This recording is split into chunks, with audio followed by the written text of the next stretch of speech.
I apologize, Lord of Lux. I heard in the count of words. Yo, so this is a serious episode. I had to get that out the way. I know y'all niggas judging me. So today, I got my man in the building. Let me first tell you how I heard about this man. Talk about it. A while ago, it was last year, Star. You know, Star's my mentor. Star was doing something on Afrika Bambaataa, talking about shit Bambaataa was doing. And he said he had the proof. But I think he interviewed Ron Savage first, right? Yeah. Before you. So, yeah, I heard that. And I'm like, what the fuck going on? So, I heard Afrika Bambaataa because of the Planet Rock. Clean your nose. Huh? Clean your nose. You got some. I got boogers in my Yeah. shit? Yo, my nigga. Yo. You won't be on camera looking All right, like my that. Nigga, that's strike one. That's strike one. Remember you I'd have been dead wrong if I ain't said nothing. Because I know I got a cold right now, so if you don't say something to me, and I look on TV and see myself with boogers running down my nose, I'm going to be tight. You open the cannon, though. That's some nasty shit right there. Is it going? It's going, baby. Right. So, she cracking jokes, and we trying to be serious. See? Oh, man. So I heard Star talking about the whole Afrika Bambaataa situation. That I know who Afrika Bambaataa is, not personally, but Planet Rock. You know, we all know that. You know, one of the pioneers. Zulu Nation. Zulu Nation. So I listened to the Ronald Savage one, and we tried to get Ronald Savage on the first time. Right. But, you know, he backed out. He probably saw what he was doing. He's like, oh, hell no. Them niggas is crazy. But, you know, then I heard this nigga talk. Hassan Campbell, nigga, he's official. Then I did my research. Somebody put work in. He had bodies under his belt. He said you went to jail for a couple of bodies. I don't know how you beat it. I don't know how. You know what I'm saying? God's with you because I heard you not a snitch and you beat the joint. So I don't know what you do. I don't know what y'all niggas at the Zulu Nation did. What type of powers y'all got. Y'all motherfuckers is powerful. I wish I was a part of y'all now. Not back then, but now I wish I was fucking with y'all niggas because y'all niggas is putting in work and getting away with it. I mean, actually, you'd rather been a part of it then than now because it makes more sense. The dudes that's in the Zulu Nation, especially the New York ones, don't have no morals. Mm-hmm. They ain't got no principles. There's no respect for them. I have no respect. No, let me change that just a little bit. I have a little respect for the ones that behind the scenes leaked the audio with Bambaataa, calling everybody that left the Zulu Nation faggots, punk bitches. You know what I mean? I got respect for the ones that is there pretty much to reshape it, to reorganize it without Bam and without the niggas that the motherfuckers around that can I curse? Yeah. The motherfuckers around that pretty much aid and abet Bam and what he do. Okay. You see what I'm saying? You Zulu Nation is two things that come with Zulu Nation. You have the B-boys, the B-girl, the nerdy type, you know what I mean? You got the good students, and then you got the streets. You see what I'm saying? Zulu Nation came from the Black Spades. Okay, you was telling me. But before we get in that, where the Zulu Nation came from, tell us, just give us a synopsis of what Star talked to you about. So what happened was, your story was that you was part of the Zulu Nation, to sum it up, because I want to know who you are. I want to know about Hassan Campbell. Who the fuck is Poppy? But before that, you had some, like, Afrika Bambaataa back in the days took advantage. And he basically molested you and a couple of people that you was aware of. A couple? What, a lot? A couple? A couple is what, 2? A couple? It was a lot. All right, let's You say heard it was a lot, G? That's a couple. We could start off with a couple thousand. A couple thousand. That's a lot. That's a lot. You got to understand something. 1,000, Pop? Afrika Bambaataa is a student of Dr. York. Now, anybody that did their homework on Dr. York, you know, just did it. Dr. York is a dude that was from the music industry, just like Bambaataa, who also jumped from religion to religion, recruiting his own little cult. And in his cult, he would have the man sleep over here, the women sleep over there, and the children sleep over there. He divided. In order for the man to sleep in the same room or sleep with his wife for a night, you had to go out and hustle and make at least $100 a day, and then you could sleep with your wife. Wow. What? And then the children, you couldn't be with the children in his own sick-ass cult. So this is just to give you a little bit of a mindset. Now, Dr. York is in jail doing life for molesting This is what the district attorney said. The district attorney said that I couldn't even put all of the children to testify against him because nobody would believe that he touched that many children. No, but I heard that he went to jail for molesting and trafficking also. Yes, he was molesting children, and one of the kids that he molested, Polite did the interview with, and I ain't like how Polite handled that, so I'm gonna be getting in his ass real soon. That was disrespectful, totally disrespectful. So Polite was taken up for Dr. York. First of all, when you see the interview, it's like the way he was talking to him was crazy to me. I wish he would have been taught. I wish he would have dealt with me. But see, you know what? The conscious community all came out. You know, you had Doggy Diamonds, you had Sonetta, you had Irritated Genie, Tazariak, King Simon, you know, Sister Keisha. You had like some real strong. If anybody I forgot, I apologize. But you had some people that came out that was backing. Polite wasn't there because he advocated for Dr. York. And then when you listen to the interviews now, some of the things I've been seeing, he actually admitted that he didn't even know Dr. York. So now you defending a pedophile against the victim and you don't even know the man to even speak up on his character. See, I can understand if you ran with Bam and you said, yo, I don't believe that. I've been around him for 30 years. I know Polite ain't been around Dr. York. You never even seen the man. But you defending him. Why do people have respect for Dr. York, though? I heard they had a lot of respect for Dr. him. York is a mastermind. He's a very intelligent man.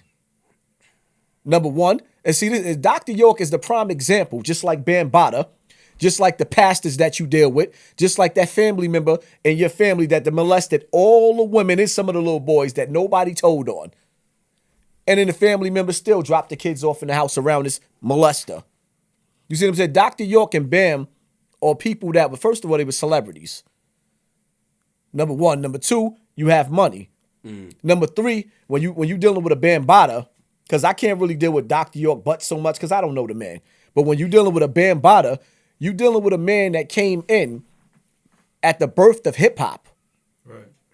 So now he's coming through the door. He's kicking through the door with the birth of hip hop. He's the most popular dude. And then he's coming through also in the crack and dope era when it hit the hardest. Mm-hmm. So this is what makes it easy for him to run through the hood and damn near rape everything in the community. So Dr. York is from where though? Give us what you know about Dr. York. I don't know where that bozo from. You don't know nothing about him. What I do know is Nigga call him a bozo. what I do know is I've been hearing for the last 30 years that Dr. York was touching kids before he went to Atlanta when he was in Brooklyn. Mm-hmm. So this rumor wasn't new. Even before he got locked up, the rumor was around already on Dr. York. Just like with Bam. This rumor wasn't new on Bam. Anytime you brought Bam name up, it was the whispering, but you would hear dudes whispering because if you said it too loud, you get your ass whooped. So give us your background. Your name is Hassan Campbell. Where the name Poppy came from, first of all? That started because you look Spanish. When I was a child, yeah. From they calling me Papa Son and Poppy or whatever the case may be. That came from me being a young, from a baby. It's just a family name. You know what I mean? It was nothing special about that. And you just carried the name on. Yeah. Gotcha. Okay, now tell us. Yeah, tell us about before the whole Bambaataa story. Just tell us about you. Where you from? Where you was born? Bronx River Projects. I'm from Bronx River, same place as Bambaataa. BX. Bronx. Do you remember the floor? Come on, I need details, my nigga. The floor that I lived on. Yeah, nigga, what apartment, all that? 1455, like one of the strongest buildings in Bronx River. Matter of fact, 1455 was the building that had to stand alone in Bronx River. It was like we was exiled out of the projects. We had to fight every other building in the project. Wow. So it just was, I don't know. I could never understand that. But that's what made us strong coming out of that building. So did you live with both parents or only your mom? Just my mom's. Now, what's your background, first of all? Like, what's your ethnic background? I'm black. There ain't no such thing. I'm black. Come on, stop. I mean, listen, I'm not going to get up here and do the bullshit that dudes be doing. Oh, I'm Dominican, I'm West, I'm black. All right, you're black. I'm black. That's it. I'm black. Come on, man. You see what I'm saying? I'm black. All that other sucker shit that people do, I'm like, why is sucker shit, though? Because you know what? Explain, I don't know. Because people, what you do is you try to take a back door. Okay. For one, they be on some shit like, oh, you got curly hair, so it must be because of the white in you or the Puerto Rican. Nigga, I'm black. So you feel that Puerto Ricans and Dominicans are black also? They're black. I know they are. Why? Puerto Rican and Dominican is not a race. And anytime you sit up there and you try to turn it into a race, you make yourself look like an uneducated fool. Please explain to me, because because what I learned recently from Star is that but Spanish are the Latin. He says it on the show, man. When he corrects people, he says that the Puerto Rican and Dominicans are not Spanish. I don't know. No, they're not. Spanish come from Spain. They don't come from Spain. Where they came from, you come from West Africa. You came on a slave ship. So, I mean, don't get me wrong. Some of us was already in America. Okay. You see what I'm saying? Okay. And this is what America is not going to tell you. Some of us was already here, living here, and some came on the slave ships. But the majority was already here. You had people that traveled the world before the slave ships. This is why the Moors, and when you're dealing with the Moors, you have Mexico, you have Kemet. In America, that was called a Mexican. Okay. We was one community before the Caucasians came and they conquered. I heard that the Spain and not Mexico and the Moors had a war too. They were warring. Yeah. And that's why I just read that recently in my son's book. That's why the Mayans is gone. They got killed off. And the Aztecs got taken over by the Spanish and stuff like that. So you got to understand something. You're either a Negroid, Caucasoid, or Mongoloid. Explain those. I don't know what that is. Those are 3 different races. It's only 3. So Explain it, bro. There's nothing to explain. You a Negroid. You black. Which even breaking that down, because we go way left field, but even breaking that down, there's no such thing. Don't tell us about going left field, Pop. It's not Listen, your choice, my nigga. when it comes to law, Don't do that, when Pop. it comes to law, black people are not respected, because even when it comes to that, there's no such thing as a black man. So in law term, they don't accept that. Now, if you came to them and you said you were Moor, you're accepted. Even a Hebrew Israelite, you're accepted. But when you say you're a black man, the court system don't even respect you. You don't exist. Legally, by law, there's no such thing as a black man. At all. No such thing as a black man. So you're not gonna. So you being. And the word African American came from sloppy ass Jesse Jackson. So when you say you're African American, there's no. Come on, Pop. Wow. Come on, man. Wow. His son is with the jail, man. Come on, Pop, man. Because I don't respect him. First of all, you gotta understand. When you was younger, I never respected Jesse Jackson at all. I never respected him, and I never will. And see, I'm the type of person, I'll tell you like this. When you analyze the leaders that we have right now, what are they doing for our communities? You have people that sit up there and say, Barack Obama, Barack, they was happy because you had a black president, but at the same time, this same black president that we had in office, what did he do? He solidified white supremacy. What did he do? He had Gaddafi killed, had him murdered. Gaddafi was about to back Africa with all its gold. Gaddafi had the most gold in the world. And what did they do? They sent the army up in there, Barack Obama sent the army up in there, murdered him so he couldn't make Africa a superpower again. He did have a thing called My Brother's Keeper, though, that a lot of, to give back to the community. A lot of people don't know that, but he did. It was online. It's still up there. Let me explain something to you, man. Just saying, I don't know. I'm just saying. We come from 400 years of being murdered in this country. Under Barack Obama, I won't say that we had the most death from the police, but we had the most death that was noted. It was all over social media where you could actually see, like, damn, you just gunned him down over a cigar. You gunned this one down. You gunned that one down. This one got choked out. That man never stood up to say, hey, at least the most I'm going to do for you people is make sure this police officer get fired. Never mind, anything else about him going to jail, which they should, but at least make sure he never do that to another person again. He never even got involved. How can we blame the president for niggas outside doing bull, like for even bad officers? Or that's why. How do you guys look at it? Because I heard this before. I hear a lot of people. Not saying I don't know if you're from the conscious community, but I hear a lot of people, and I get lost because how can you blame the president for bad seeds in the like? How can you blame the president for that? For a cop doing it, you can't blame the president. You don't know him. He didn't tell him to do it. Let me ask you a question. That's how I look at it. I look at it from an ignorant standpoint, I guess. Let me ask you a question, right? You see how you working in here, right? Mm-hmm. Somebody got to be the boss, right? You got employees, right? Facts. When there's a job to be done, when you take office, you have responsibility over your community. Okay. Over communities. Now, if the responsibility is not done. If you know you got a mop boy that mops the floors and sweeps the floors, and somebody comes in here and busts their ass and slip, somebody has to answer for that. Okay. So when you the top boss, everybody answers to you. So when you make a phone call, all you have to do is say, hey, I don't like how this went down. I didn't examine all the evidence in the case. He's fired. So basically you're saying that he didn't do nothing for our people when we got, what would you say, you know, the shitty end of the stick on the justice stick. Well, I'll tell you what. And I'm going to tell you what he did. Tell me. I'm going to tell you exactly what he did. What he did was, and one of my right-hand mans that's in the feds, he got 17. This is why he praised Obama. He was like, you know, Obama looked out because he gave all the drug dealers, the kingpins, time cuts. So now, you didn't make sure we had employment in our communities. That didn't raise. In New York, everybody that lives in New York is on some type of fucking program that's black and Latino. And if you ain't, you struggling like a motherfucker to pay your bills.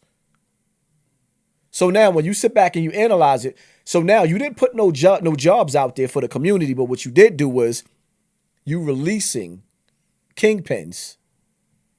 Now I'm going to tell you exactly what's going to happen. They done got older. The youth is getting strong now. The youth is ignorant. Do you feel like, I'm out here now, you got to start all over. I'm not going to let you come out here and take back what you once had. The old timers, some of them are going to feel like there's nothing left for me but to go back to what I know. So what happens now? Kill each other. Kill each other. Because they really don't care about the drug dealer. As long as you ain't catching no bodies, you can come back to the street.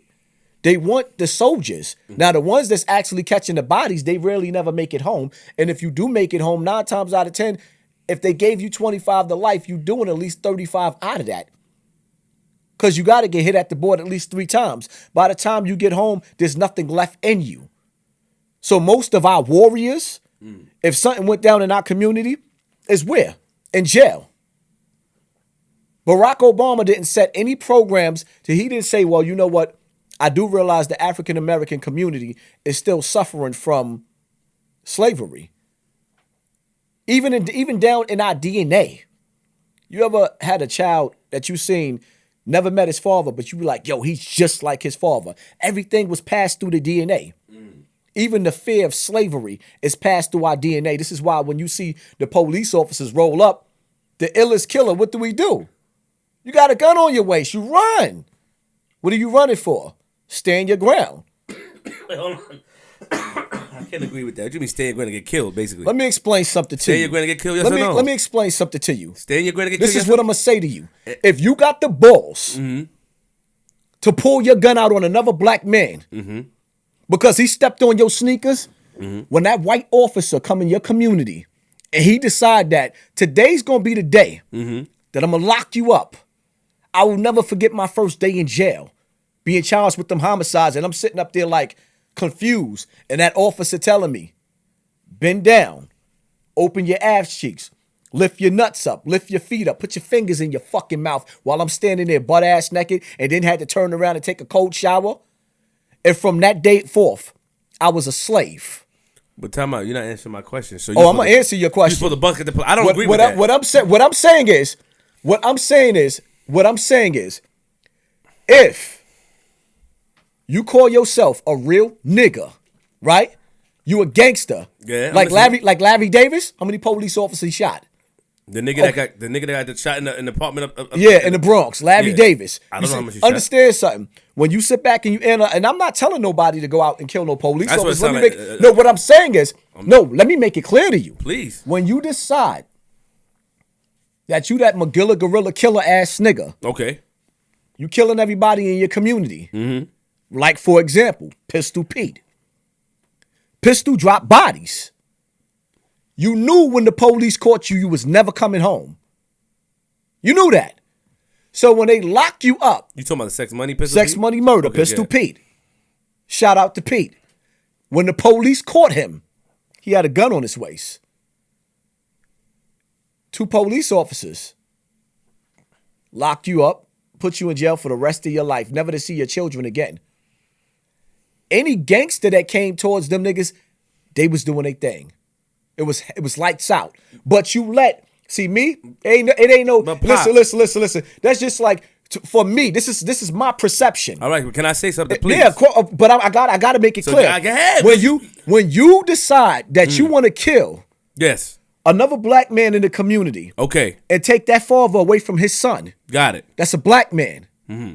And then that white officer, because it's always the white officers that's locking your ass up. Okay. Because when you analyze upstate New York, Clinton, Darramora, Comstock, Caxsackie and all that, those communities. See, I'm gonna get a little deep for you. Those communities. You're getting a little aggressive for me. I'm about to take slow down. Hold on. Let me make a point. I expect you to become kind of strong. Those communities are communities where you have nothing but white people. Okay. And their whole town is being employed by the jail. So if they don't come to our hood and lock us up, they can't feed their family. The whole town is being ran off of the prison system. Okay. So now when they come to our community, one half of the time you might get dudes that's getting locked up for just standing in the building. Oh, I'm going to put this on you. A lot of dudes in jail was in jail for shit that they didn't do, for trespassing. And that shit turned into 10 years because they got framed by a police officer. So now you dealing with some corrupt ass, foul ass police officers. You decided that you want to be G'd up.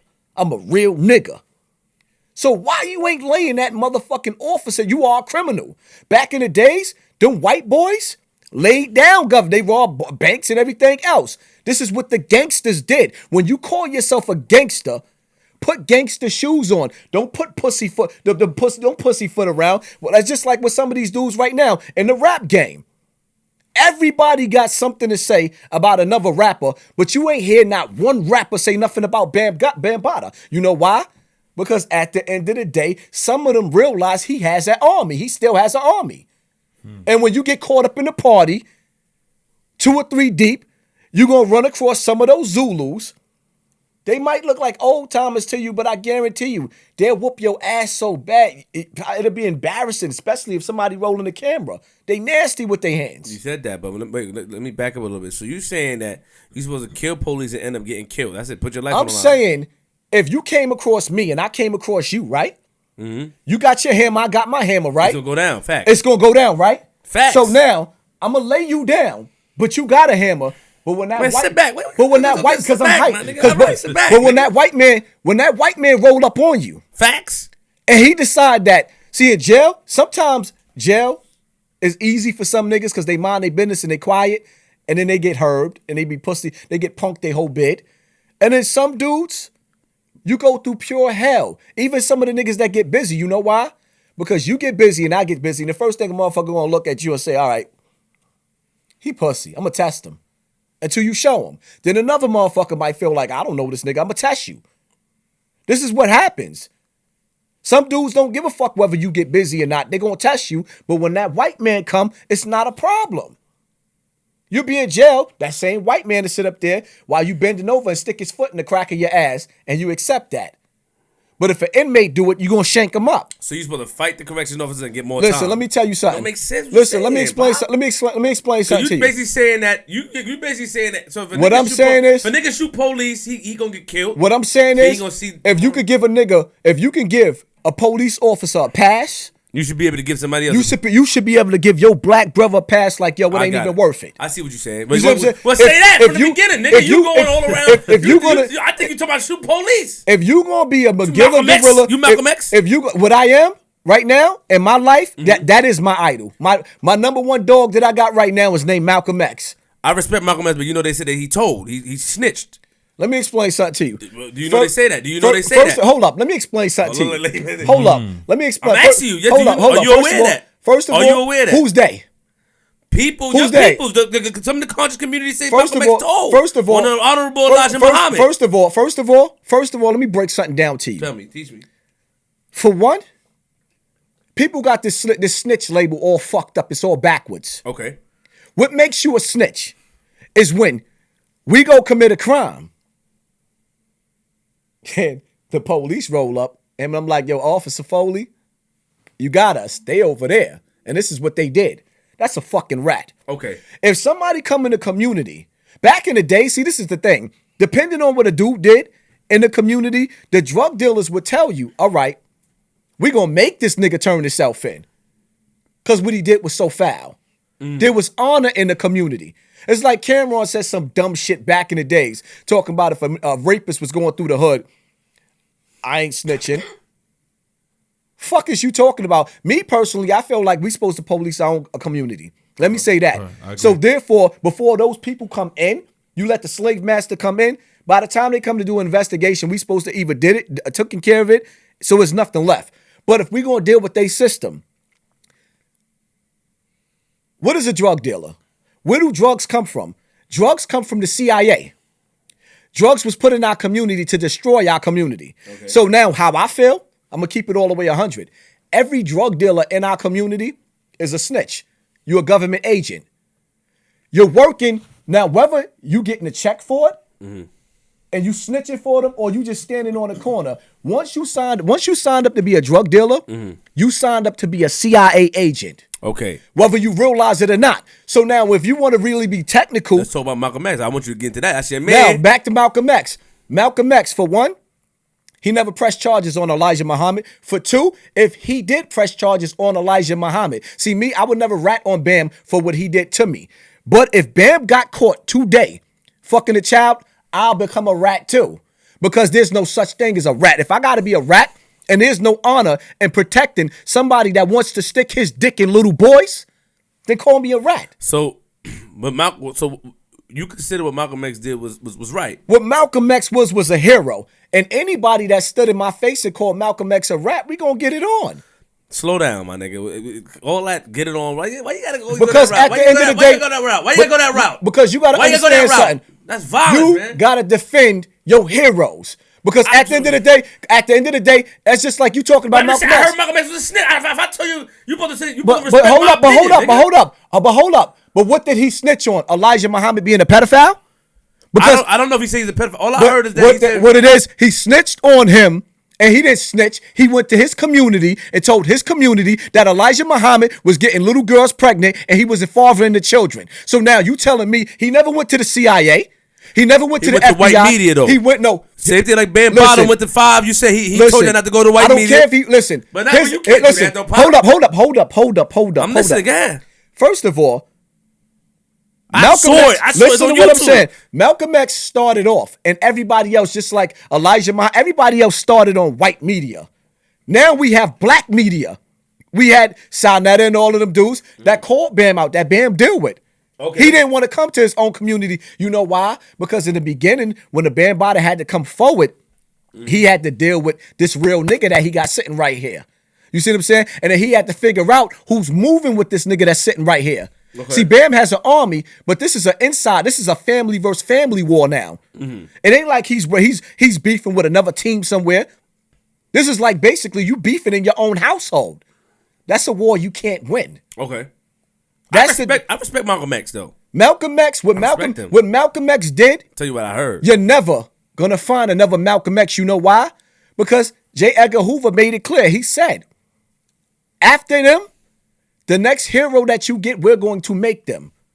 I mean, let's keep it funky. Who do you see going hard like Malcolm X did? Who do you see going hard? And honestly speaking, I love Malcolm X, but look at what the Black Panthers did. They went all out with the police. Yeah, it's a fact. They went all out with the police and they fought. And the funny part about it is when you sit back and analyze what they did with the stop signs and the free lunch programs, these were kids that did this that was in their teens. They got murdered in their teens.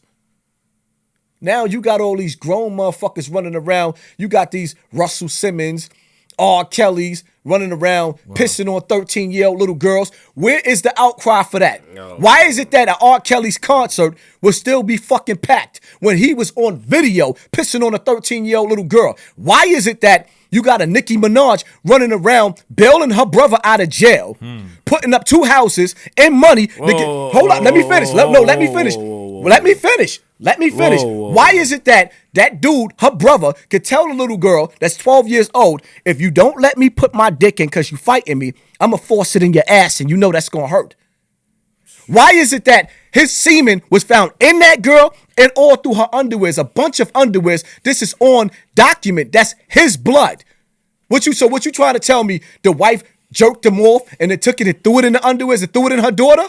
Nah, I'm not accepting that. So now we know for a fact that your brother is molesting little children, and what do? You bail him out. If my brother molests somebody's child, I'm gonna take that nigga in the backyard and kill him.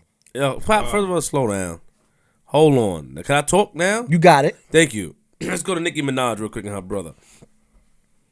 Do you know, even though it's wrong, some of those other countries, I don't know, I think it happened in Long Island, they said, or New York, I'm not sure, but you know, in some of those countries, that some of the girls at a young age move fast. Do you know, even something up here. Now, he's completely wrong. I don't co-sign nothing he did. He deserved to be in jail.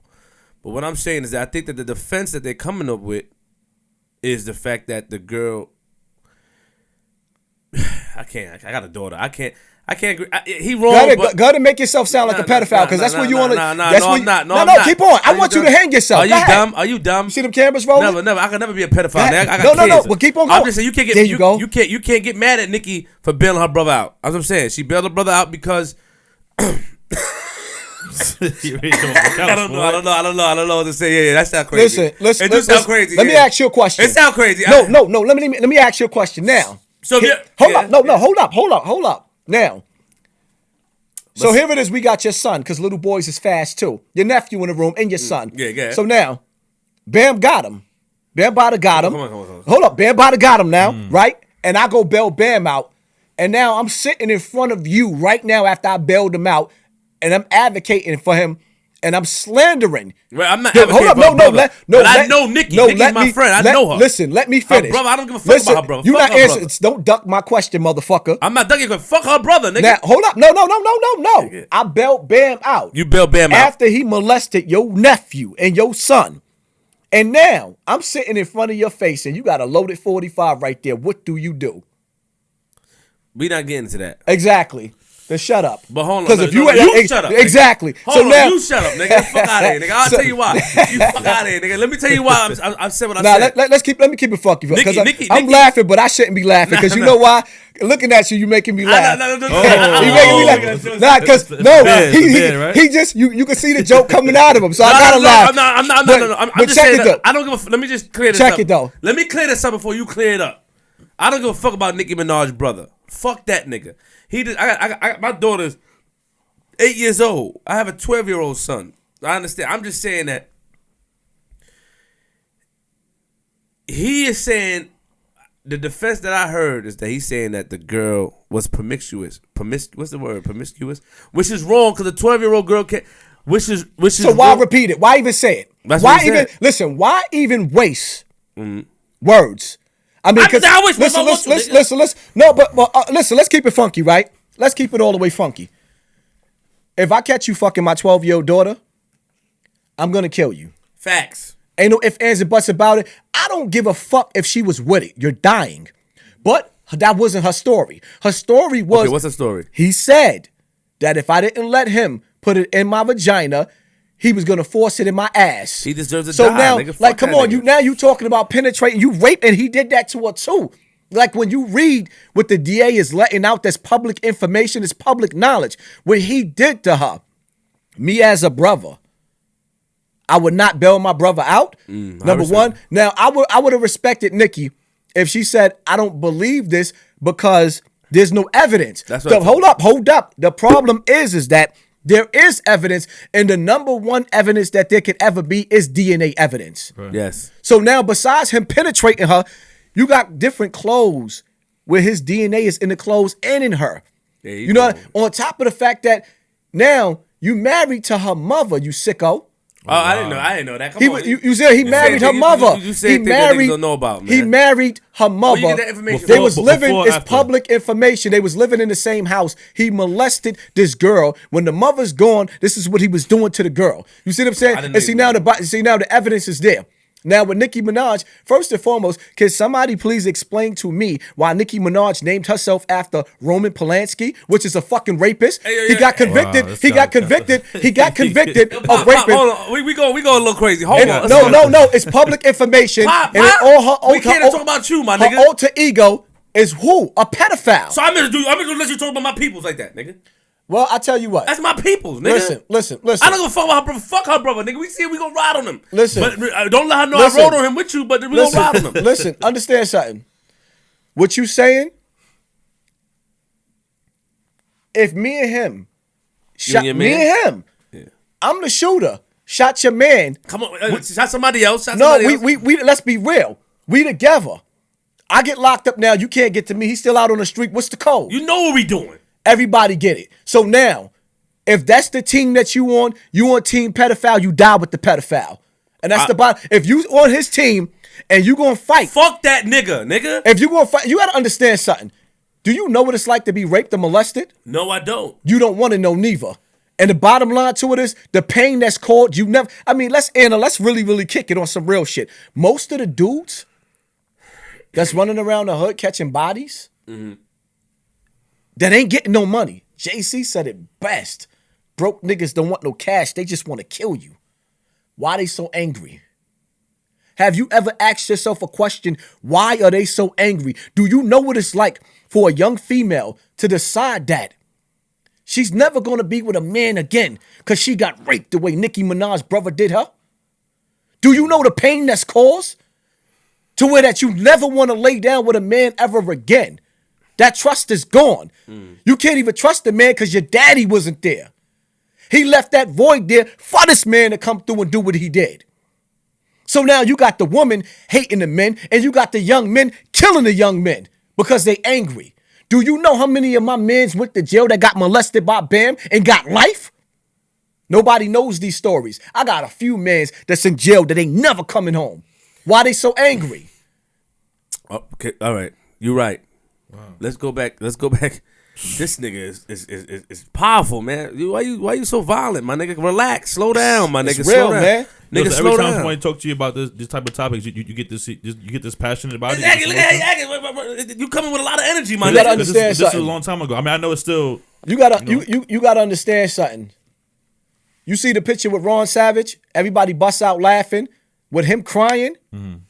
There's been times where I did interviews where they had to clean. You know, when you go back to what the fuck you've been through. See, here's the thing. We living in a time now where you see dudes raping dudes part of gang initiations. Wow. I come from an era.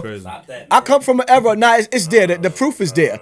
I come from an era. I can't hear that type of shit. I come from an era, but it's real though. And if you don't raise your children to be aware of what's going on, then either them or their children go fall victim. See, here's whoa, slow down, Pop.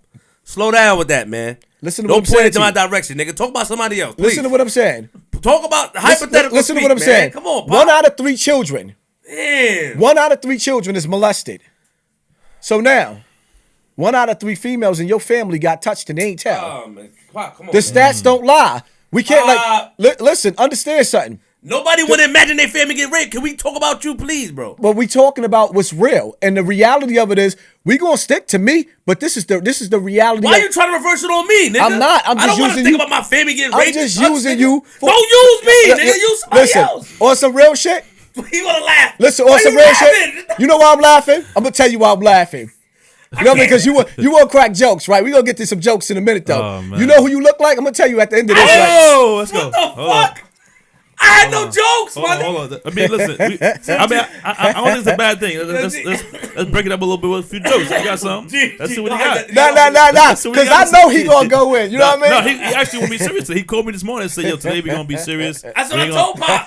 But if he got some jokes, Nah. You know what? I'll I'm gonna let flame him. you. I'm gonna I'll let flame him. you, Pop. Don't do I'm gonna let him get some of his jokes off. You see what I'm Okay. saying? But the one thing I don't want to do It's like I said, like for one, you don't make fun of people that like you don't certain things we just know not to say. We don't even have to say it. Right. You see what I'm saying? Yeah. But at the same time, you do look like a Baby Bambaataa though. Oh.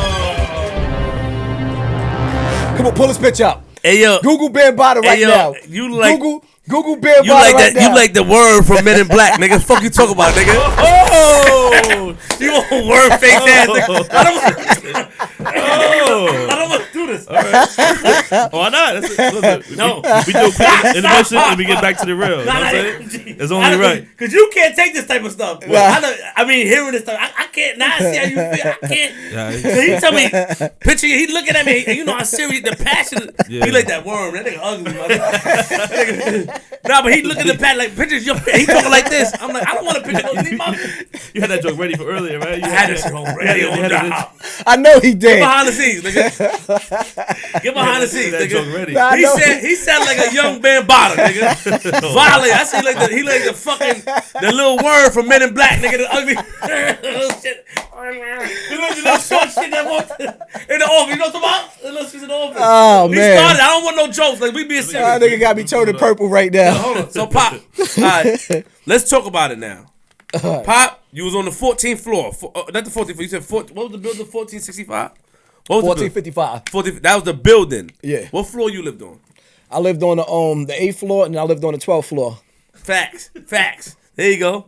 Facts. Ugly ass nigga, man. Get out of here. But man. I see you ain't pull up Bam though, right? No.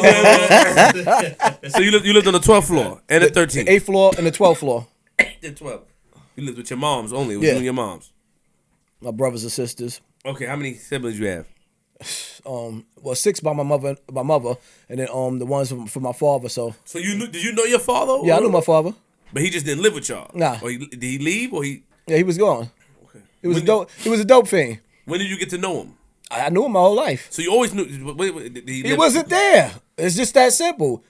He wasn't there. He was nigga, a dope I like fiend. Details, nigga. Damn, why you gonna get mad at me? I know you want to say nigga was a dope fiend. But when you saw him, man, when you went to school, when did you see him? You know what? What it was is that my grandmother stepped in. So his mother stepped in. You know what I mean? So I spent a lot of time with her, and I would, whenever he was over there, that's when I would run into him.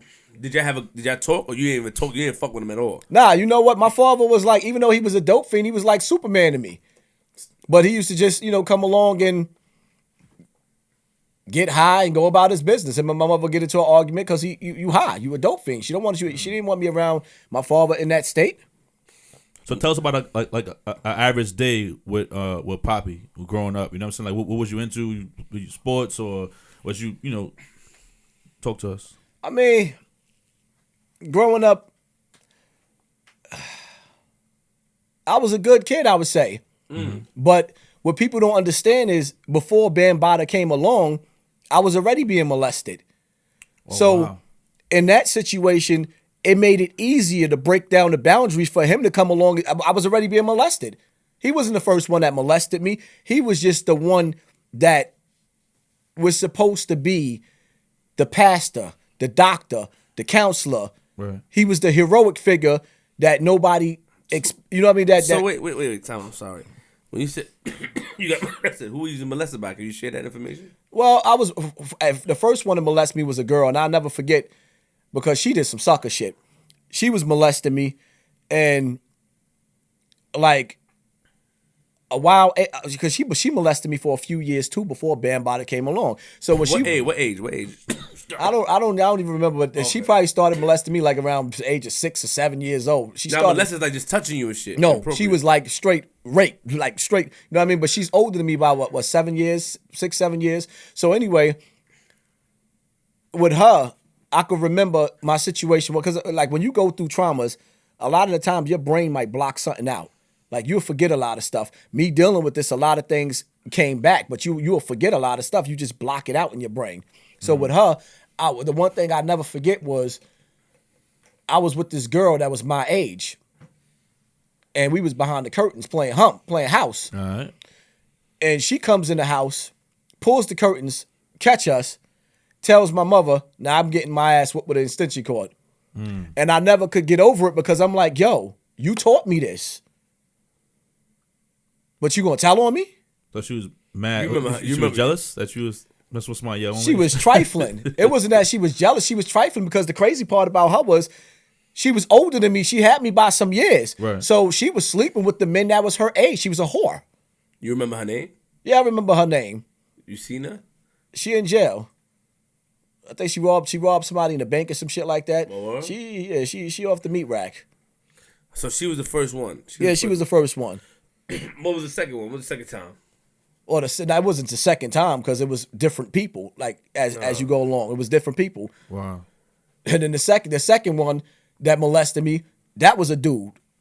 But the only reason why I don't put him on blast, even though he's a family member, is because he was still at a younger age. You see what I'm saying? And I don't know or never heard of him ever doing any of this shit again.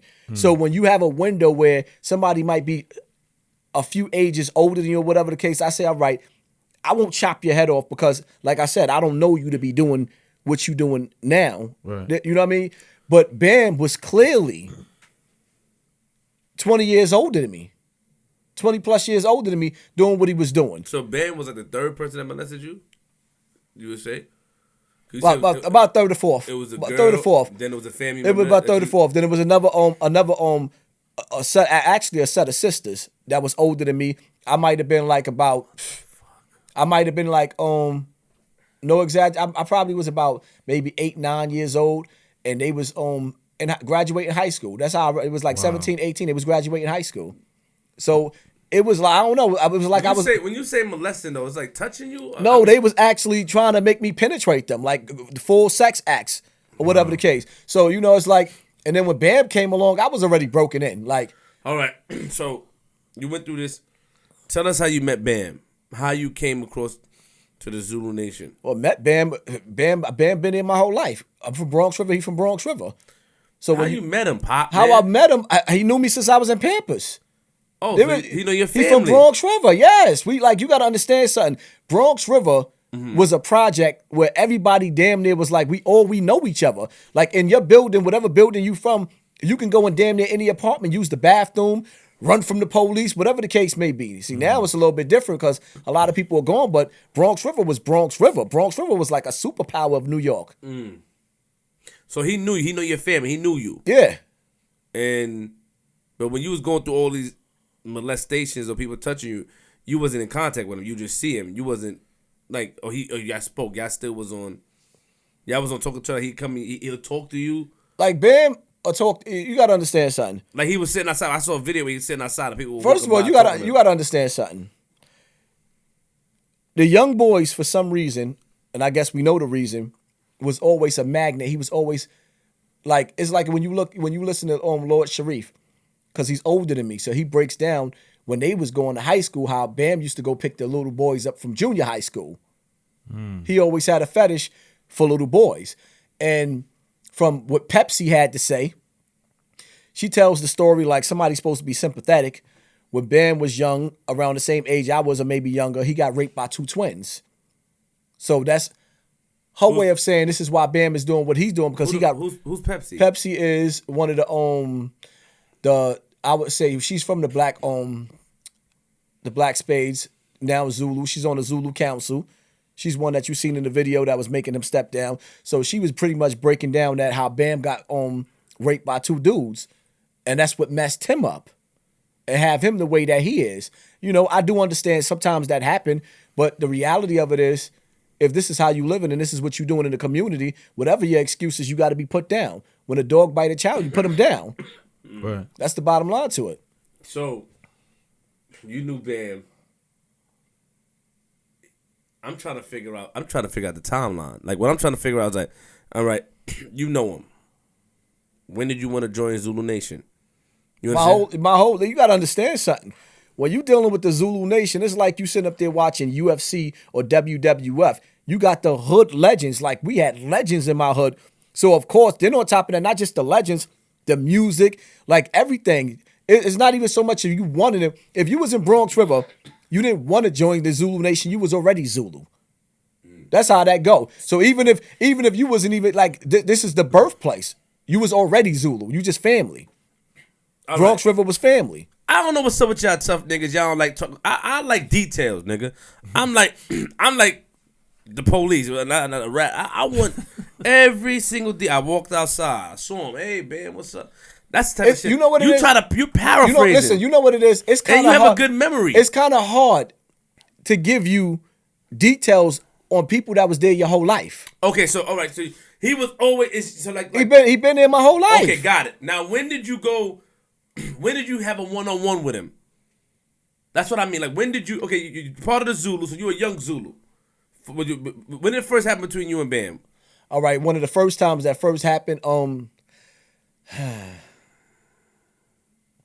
I can't really tell you around when the first time happened because, like I said, a lot of the times, a lot of the situation, it just is it blurry? It blank. It's like you don't even. Some things you just basically forget completely, okay. And then certain things that trigger it and where it come out. But what I could do for you is I can break down, like for example, I can give you examples. There was a time where it was me, my brother that got life in jail, and another one of my brothers. Mm-hmm. We was all in the apartment in Bronx River, and there was an episode that came on a Different Strokes. Where Arnold, what show was that? Arnold and Dudley, Different Strokes. That's the white shit? No, the black joint with Different Strokes. Got the white dude, Mr. Drummond. You got Arnold, which is what's his real name? Yeah, y'all don't know who the fuck that is? Arnold and Dudley. Yeah, I Google it real quick, man. It's been a long time, man. So anyway, in the episode, they was in the store. We was talking about Willis. There we go. Yeah, we talking about. I thought it was that, but I wasn't sure. Oh, okay. So now he was in the store, in the basement of the store, and the dude in the store pulled out the Polaroid camera and started getting them to take their clothes off. Now that stood out to us because while we was in there trying to lift the weights in the weight, trying to flex our muscles, now he trying to convince us to take our clothes off. And he pulls out the Polaroid camera. Ooh, let me see your muscles. So we all looked at each other like. It got real uncomfortable, so we slid off. So that's one of the moments that stood out. But with Bam's the type of dude. This is what he does. You go in the bathroom, he'll try to follow you in the bathroom, like he giving you advice on how to piss. Then, like first time he tried to actually break me in, he asked me questions about porno. Do you you watch porn? Like, nah, my moms ain't let me watch no porn. Well, you're supposed to jerk off, right? Wow. You see what I'm saying? So now he introducing you to porn. And then while he's introducing you to porn, he pulls out the black book with all the Polaroids in it. And in this book, this book, you can never forget this book because you see every gangster nigga, I'm talking about killers, he caught them around the same age I was.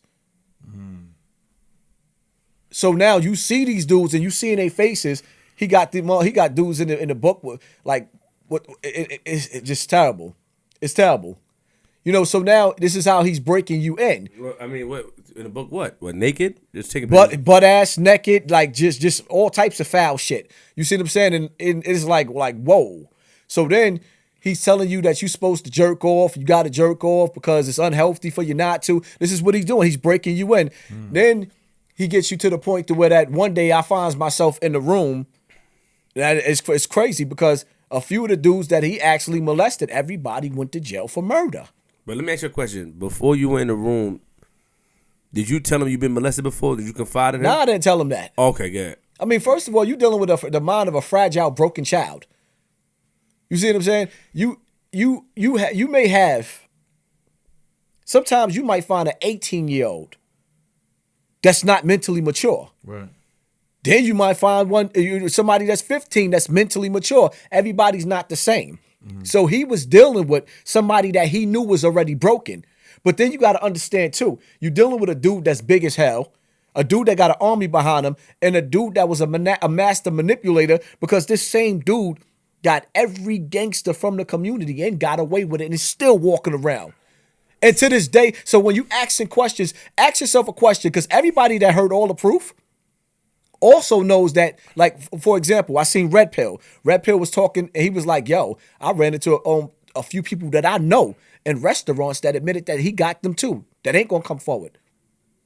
So everybody knows somebody that he got. So the black book was basically to woo you. Like, yo, look, these niggas did it. That's his trophy.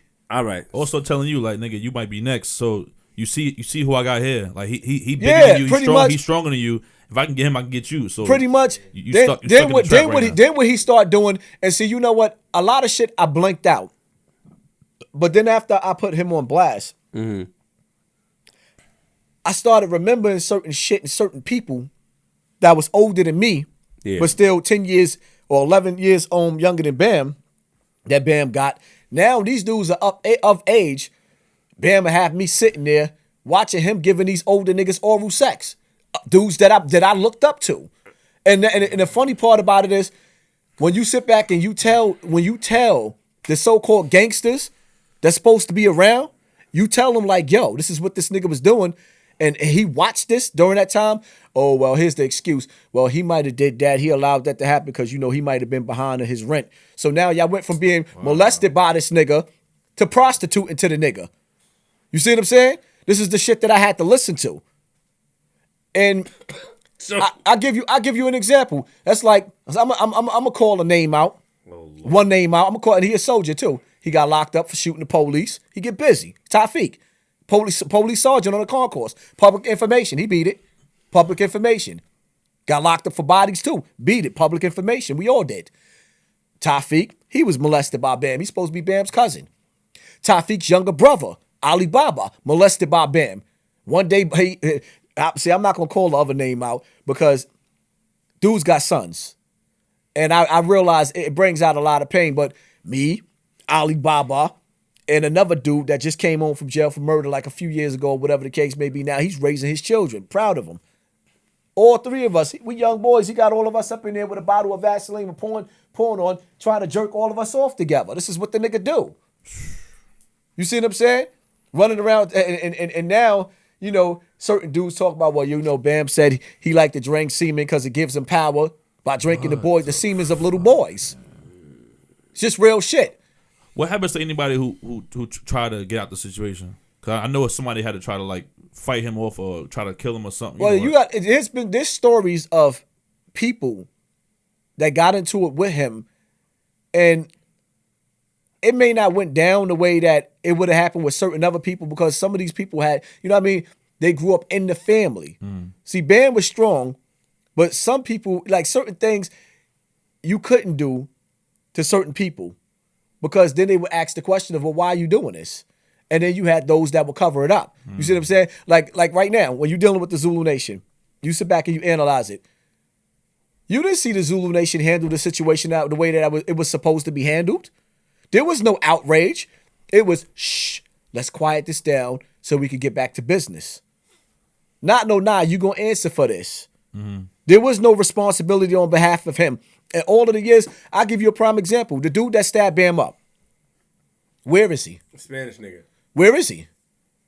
Now, I do know. You tell us. I do know I was one of the soldiers that was supposed to hit him.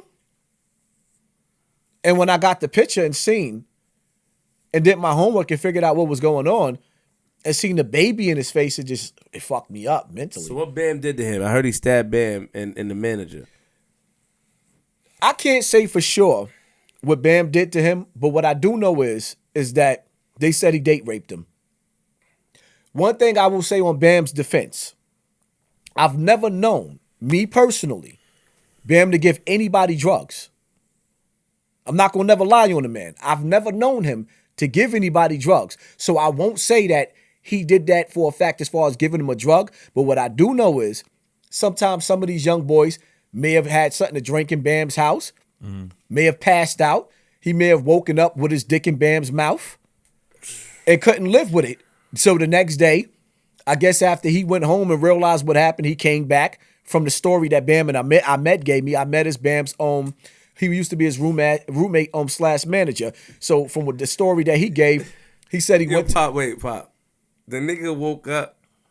Bam told you the story. What happened, Pop? Bam never admitted to what happened to Duke. He never admitted. No, he never told you what he did to Duke? He never told me what he did to Duke. He said this is what Bam told me. Bam said, In the hospital. In the hospital. No, in his house. After he got out the hospital, he didn't talk much in the hospital. When we got to his house, he's in there now. He says that we asked him, yo, so what happened with Duke? I already knew what happened. I know Bam like the back of my hand. Once I went in Bam's house, first of all, when you went in Bam's bedroom, this is new house. It's new house. the new house that he was in outside of Bronx River, outside of Parkchester. He used to live in Parkchester. It was like in the New Rochelle area. Yeah, I heard about that. So now, when you go in Bam's house, this area right here, you literally got this much room to walk past his bed. His room is small, his bed is big. Why was he in your room? He stabbed you in your bedroom. What was he doing in your bedroom? But Bam answer was, he was saying that he came in there, he was looking funny. Ahmed said, yo, I went to the store to go get me a sandwich. When I came back from the store to get a sandwich, I heard Bam in the room screaming. I runs to the room to see what's going on with Bam. He's stabbing Bam, hitting him in the stomach. Ahmed went to grab him. Now, Ahmed is a black belt. Duke went to stabbing him too. And then I guess, after Ahmed fought him off, he got away. He ran out of the house. Now you ask yourself a question. So how did we know that? How we know the allegations that was against Bam then? Well, if you didn't speak to the guy. Well, I'll tell you what. For one, the guy called up. He called up on Hot 97 and started tell you this. And he was on the radio and he tried to tell him that this is what Bam did, and they clowned him.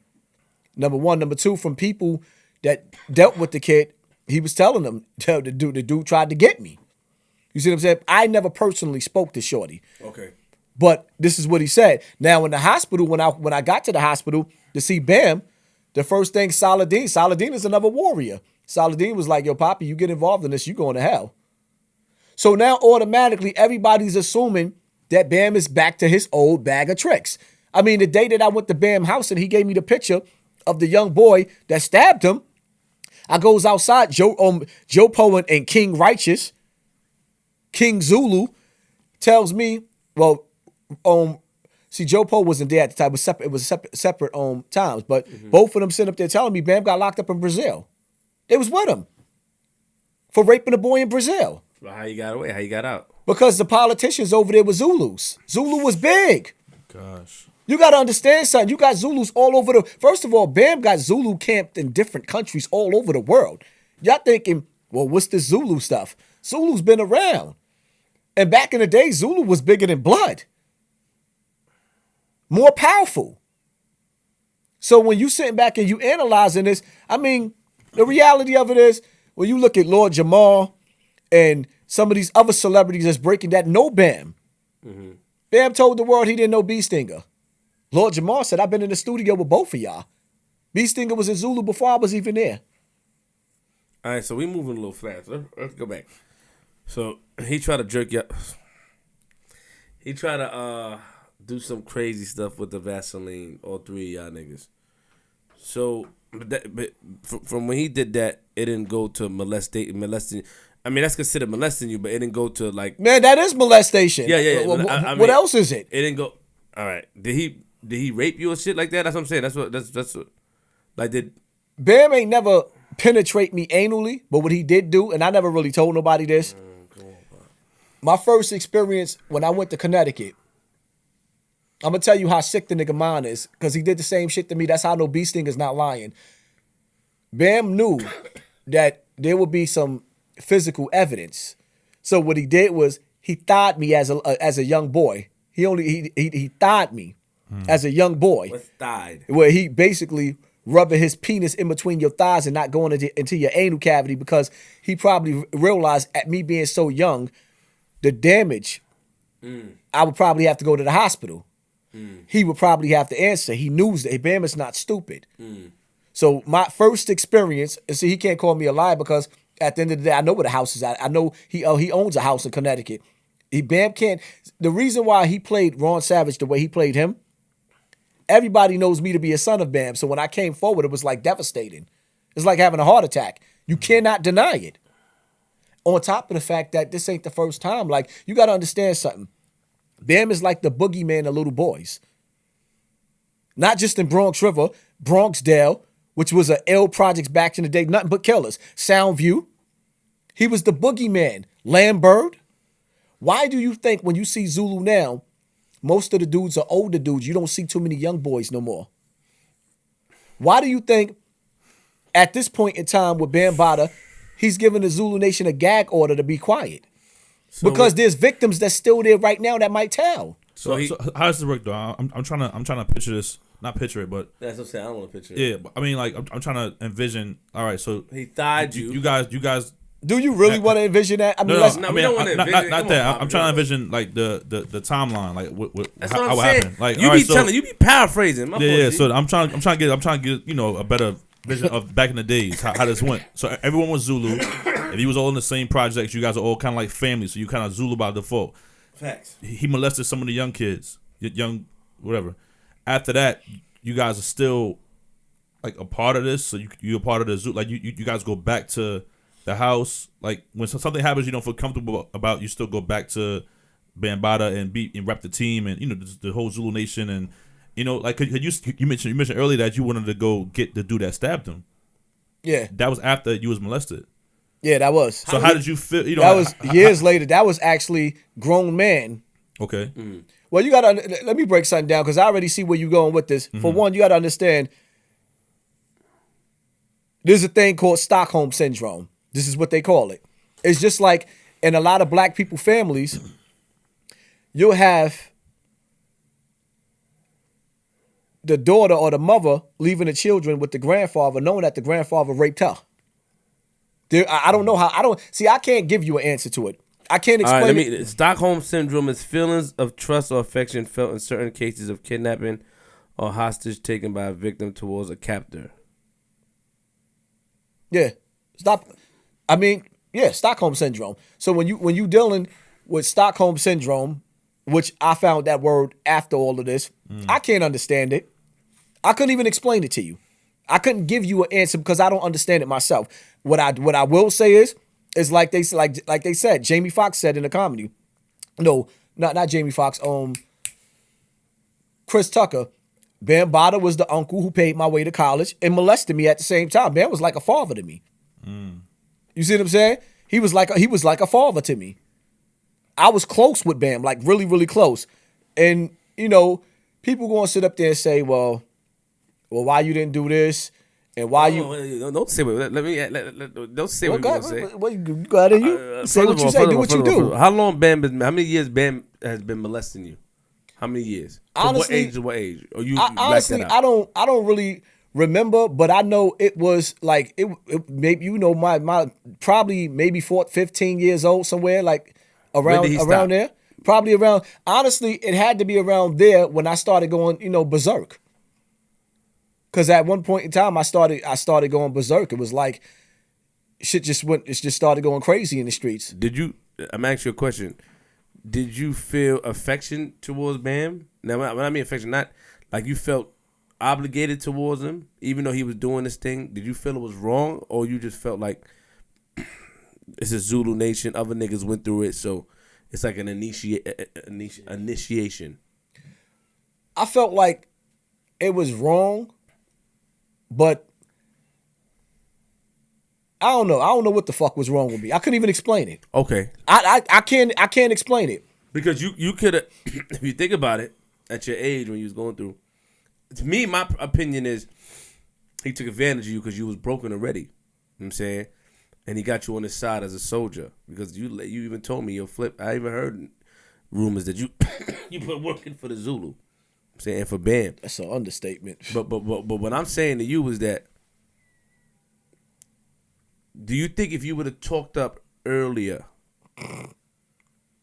you couldn't have helped nobody else? If I'd have spoke up earlier, my mother would have been dead. Oh, come on. Let me explain something. Let me explain something to you, for you to understand. In those days of Zulu, Bam was strong. That's why he made that comment on the air. He was like, "Why they ain't say this years ago?"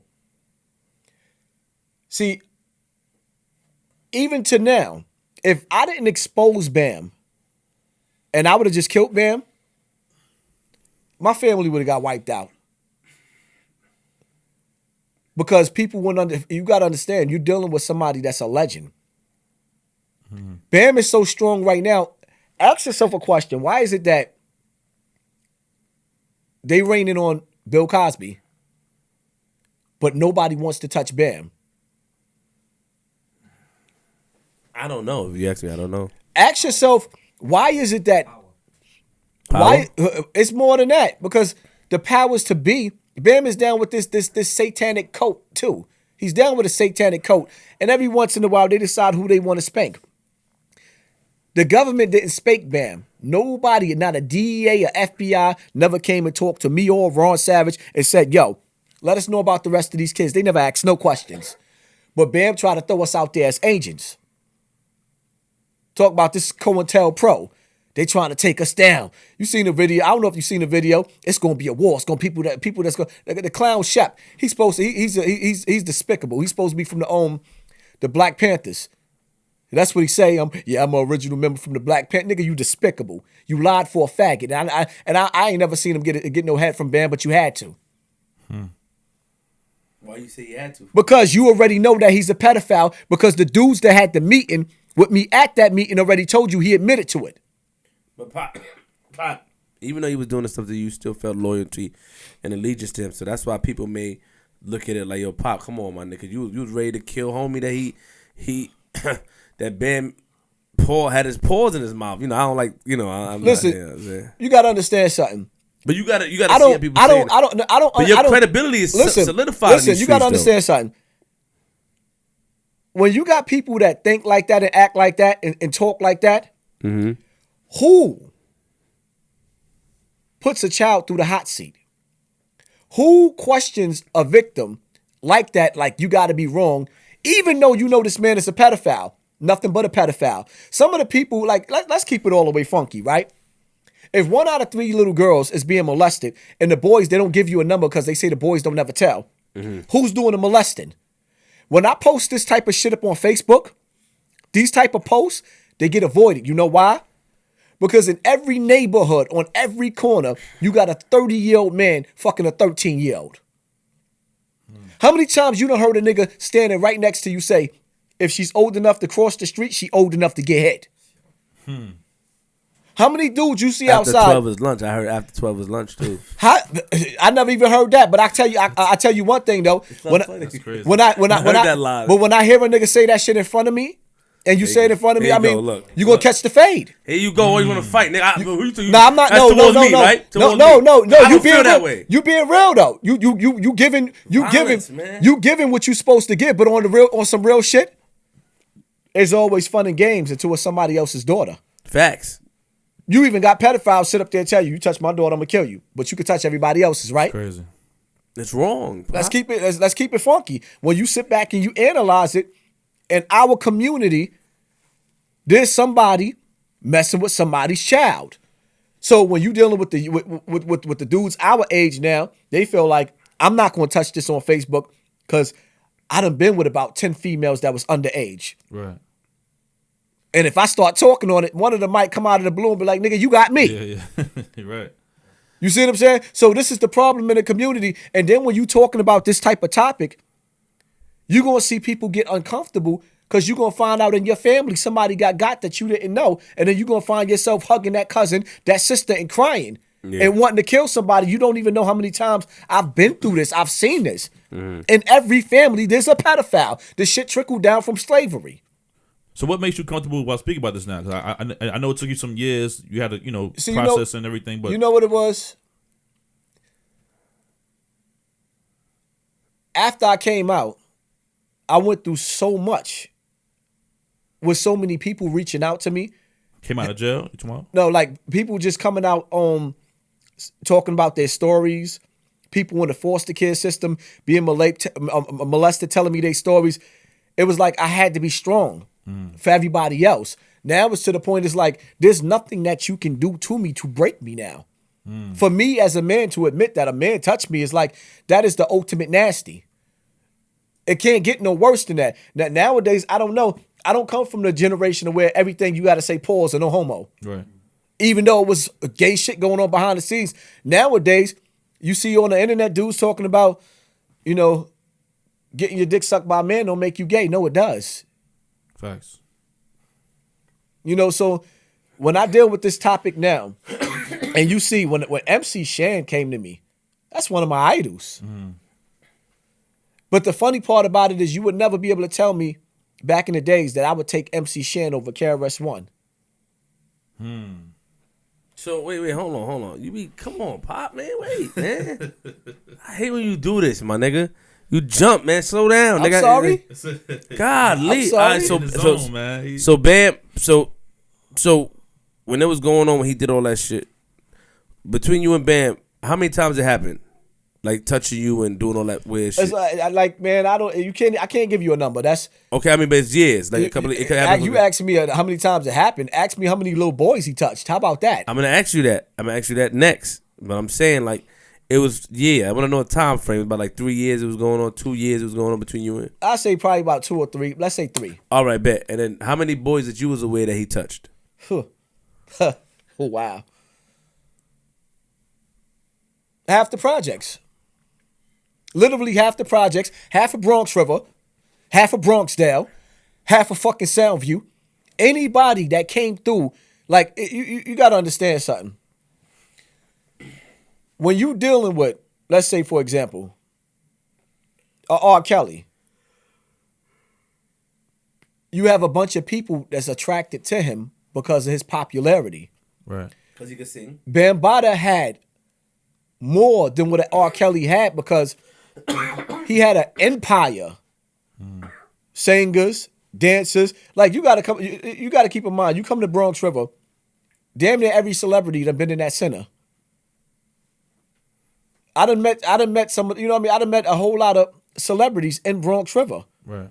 So now this is the magnet. Then you gotta think you got people that also came from the crack and the dope era, that mothers and fathers was dope fiends, that Bam might have been feeding them. Like, yo, you ain't eating 2 or 3 days, I got you. I'm gonna make sure you eat. Bam was the type of dude, you ain't got no sneakers on your feet, damn, his feet look fucked. He gonna buy it. People will tell you that Bam had a good heart, but he was a pedophile.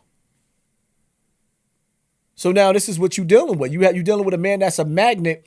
Every dude that you looked up in the hood or looked up to in the hood was gonna be with Bam or be around Bam. Damn, so that means like any dude between the age of like 30 something to like 40 something that live in the Bronx right now, them probably had the same story. He got him. You got to understand, son. You got celebrities. Y'all didn't watch all the interviews. You got celebrities telling you like, yo, I'm running into people that I know that got by Bam. Shit. They're telling you that we all heard the rumors. That was nothing new. But now we seeing faces after me and B Stinger. You got dudes like seeing Bronx River. Bronx River is pretty much, I don't have no respect for the elders in Bronx River. None of them. They don't like it. They can kiss my ass. We get it on what you say. I don't have no respect for none of them because he won't get it on. Because at the end of the day, it's like I said. It's like I said in my video. It was like this. One day I went to Jerry's house. Now Jerry was in Zulu before me. That's like my big brother though. He raised me in the streets. Besides B.O. and all the rest of them, like we go to Jerry's house. It's after I got out of jail now for the homicides. I was in there the first time. I'm sitting in Jerry's house, and you got all the tough guys, the old timers, the OGs in his house. So I walked through the door, and Jerry was like, all right, we just finished talking about Bam. Bam tried something with everybody in this room. What did he do to you? Wow. And everybody bust out laughing. I bust out laughing too, like, ha, ha, ha, ha, ha. We was watching the Mayweather fight that night, I think. And later on that night when I went home, like the shit hit me hard because I was like, damn, nigga got me. Now everybody remembered that night. They remember that comment, all of us laughing up in there, but it wasn't really that funny. Right. Everybody knew what time it was with him. Everybody knew. Everybody know. But to defend, some people feel like you killing the hip hop's legacy because hip hop started in Bronx River. And this is what some of them care more about than anything. Oh, you destroying the family, you destroying the name. And then these same dudes will sit up there and tell you, well, what would you do if this was your son or your brother? Well, I would kill him. Oh, so it's okay because it was me. All right, I got you. Hold on. Yo, if the camera died, go in the corner and use the GoPro for all of when it dies. You just get all of us at that angle and hold it straight. Yeah, you know what to do. Yeah, because we got to get this. Just when to die. You can start now whenever you're ready. Yeah. You can't plug the camera up? What do you mean plug it up? Not to plug it up to keep it running? Or the batteries is going on? The batteries go, yeah, because we were talking about, in the beginning, nigga talking about some crazy shit. Malcolm X, you went in.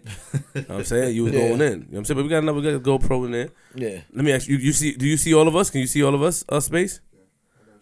Good. Let me ask you a question. Bambaataa raped all these boys. Or molested. Did he actually rape boys? Did he actually penetrate any boys? Well, I mean, if you okay with him giving little boys oral sex, I can't tell you what he did to everybody, but he liked to give little boys oral sex and jerk them off. This is what he does. I mean, at the end of the day, My stomach hurt. Exactly. Do we really got to go into the details of dude? It's disgusting. It's not about. I mean, people want to. People. It's not about going. You know to what? details. You know what? Give See, give or receive. Here's my thing. Pop, Here's my thing. You too violent, my nigga. Slow down, my nigga. Here's my thing with Bam, right? That you got to understand. Or people that's listening. You're going to have people that listen to this interview that's going to masturbate to it. You got sickos. Wow. Real, I'm just keeping it funky. Real dudes don't want to hear. What man that ain't gay want to hear details about what a man did with a boy? Like, I gave you enough to say, all right, that nigga nasty. But who really, like, inquiring minds want to know? The ones that really, want to know is the ones you really got to watch. Like, yo, Hey, what you first doing? of all, slow down, nigga. 'Cause I'm asking you the question, nigga. You doing what the people want you to Pause, do. nigga. You doing what the Slow people... down. you That do- shit. Don't throw that. Don't throw. All right, come on, Baby nigga. Bam. Fuck out of here, nigga. I'm from Queens for real, nigga. Sounded like you on some Baby Bambaataa shit. Never, nigga. You musclehead ass nigga. Fuck you talking about? You old swole head ass nigga. Your head and your muscles the same size, nigga. You old MIB back at. Here comes the man in back. Oh, Okay, man. nah, I'm just saying. I don't want to know. I'm just saying, like, Our fans that listen might want to know details. That's why we actually Listen, I'm not asking for details. Like, I want to know if he. let me tell you Pause. something. Did he go that far? You know what I'm saying? If he penetrating boys, or that's what I'm saying. Like, if you like, ever heard like, that. like I said, what he did to me, I guess he felt like, because he was to the point where he could have. But what he did to me, Man, Pop. like he's like Ron Savage said, he thawed me. Because I guess he realized that he would have did damage if I'd have went home to my mom's like that. How could I hide that? Right. I heard you said. But y'all was at the point where y'all wasn't gonna snitch on him or tell what happened. You probably made something up anyway. Oh, Well, something happened. XYZ I don't know what would have happened, but at the end of the day, I do know that's what he did, and he never did. You see what I'm saying? I heard in the Star interview you was talking about nigga sizes and shit. Pause, nigga. He got it. I just think it weird. I just think this nigga weird. In the book. Start to you. Hold on. Now on some real shit. It's This crazy nigga pop because crazy. He's like, yo, I remember the nigga size. it's crazy. You know what I'm talking about? Remember you said It's that shit? crazy because in the book, he got two dudes. The black book from earlier. Two dudes. This nigga One of pop them, is reckless. he put under the picture the biggest dick in the Zulu Nation. Wow. You know what I mean? And I knew who the dude was.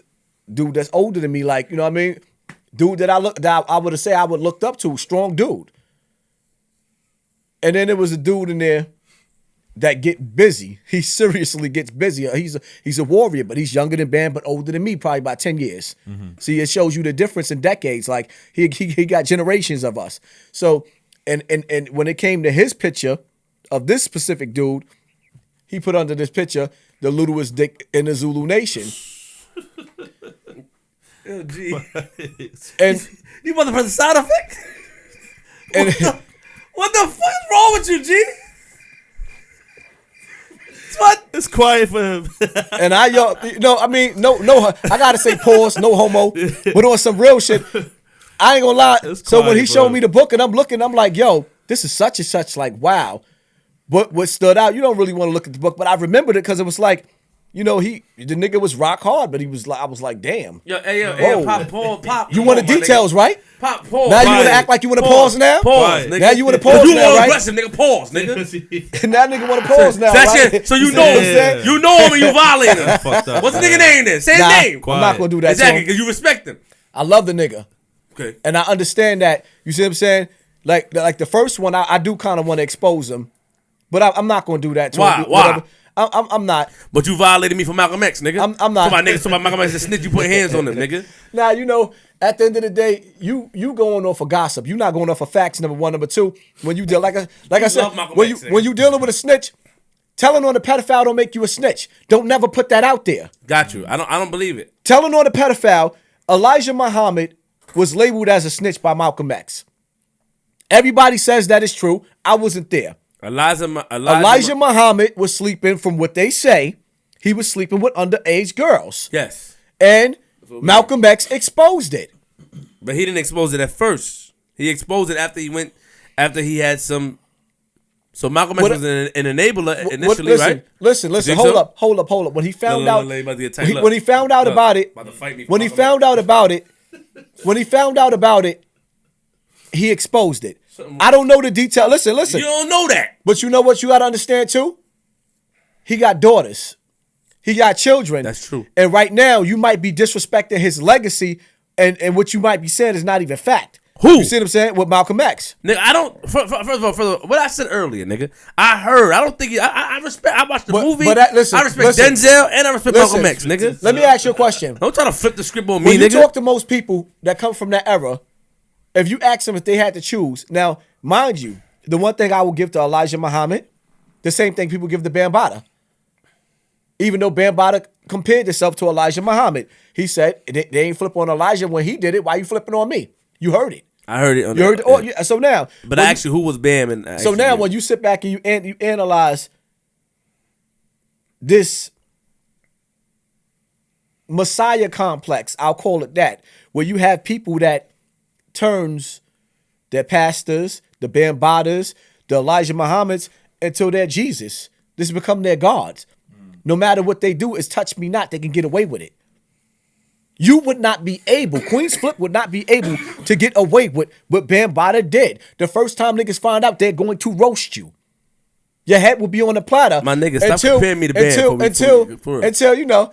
I mean, I ain't trying to compare. That's despicable. I would never want to do that to you, nigga. Even though you do look like Bam a little bit. Nigga, you look like Earthworm Jim, nigga. Fuck you talking about, nigga. You old big eyes bulging out your face, ass nigga. Stop doing that to me, man. Fuck that, nigga. I don't give a fuck about Bam. I'm just asking about. I heard that. As I'm saying, I respect Malcolm X, what he stood for. You know, I no disrespect to Dr. King, but if I had a choice, I'll pick Malcolm X over Dr. King based off of what he stood for. You know, he was ready to, from what I know, you know, he was ready to put work in against anyone who came against the, you know, our people. You know, that's what I'm not really quoting it right, but that's what I got from it. You understand? And so I respect it, but I'm just saying, I heard that Star said it, nigga. Star said it. That's where I heard it from. To be honest, Star my big homie, but that's what I heard. I just want to say. I heard it's on the shows. He said it. That Malcolm X was. Well, if that's what they wanted to call him or whatever the case may be, I guess he was a good rat then. Okay. Because anytime you protecting the children, right. if that's what I got to be labeled as, if that's what we boil down to, I mean, come on. So now I could creep up in your house and sleep with the children in the house, and then tell you a rat? Like, what kind of shit is that? You're right, man. Let's go back a little bit one more time. So Bam is dirty. From what you said, I don't. Come on, he got people that he molested. That I went, like I said on one of my own interviews, I went to Bronx River, and I ran into a dude named Manny.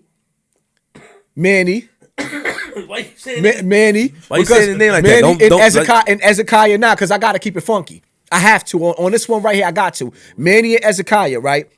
Mm-hmm.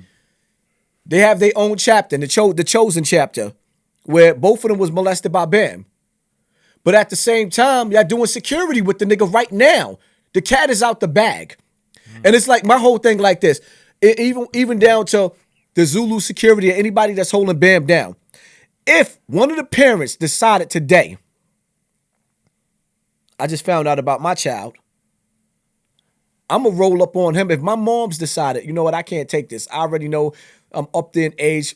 I'm about ready to die. Fuck it. I'm up there in age. I'm going to take Bam out. If she rolled up on Bam in her wheelchair and went to hit Bam with a shotgun, you mean to tell me these dudes that was molested by him and know what he did to me, you going to take my mother's life?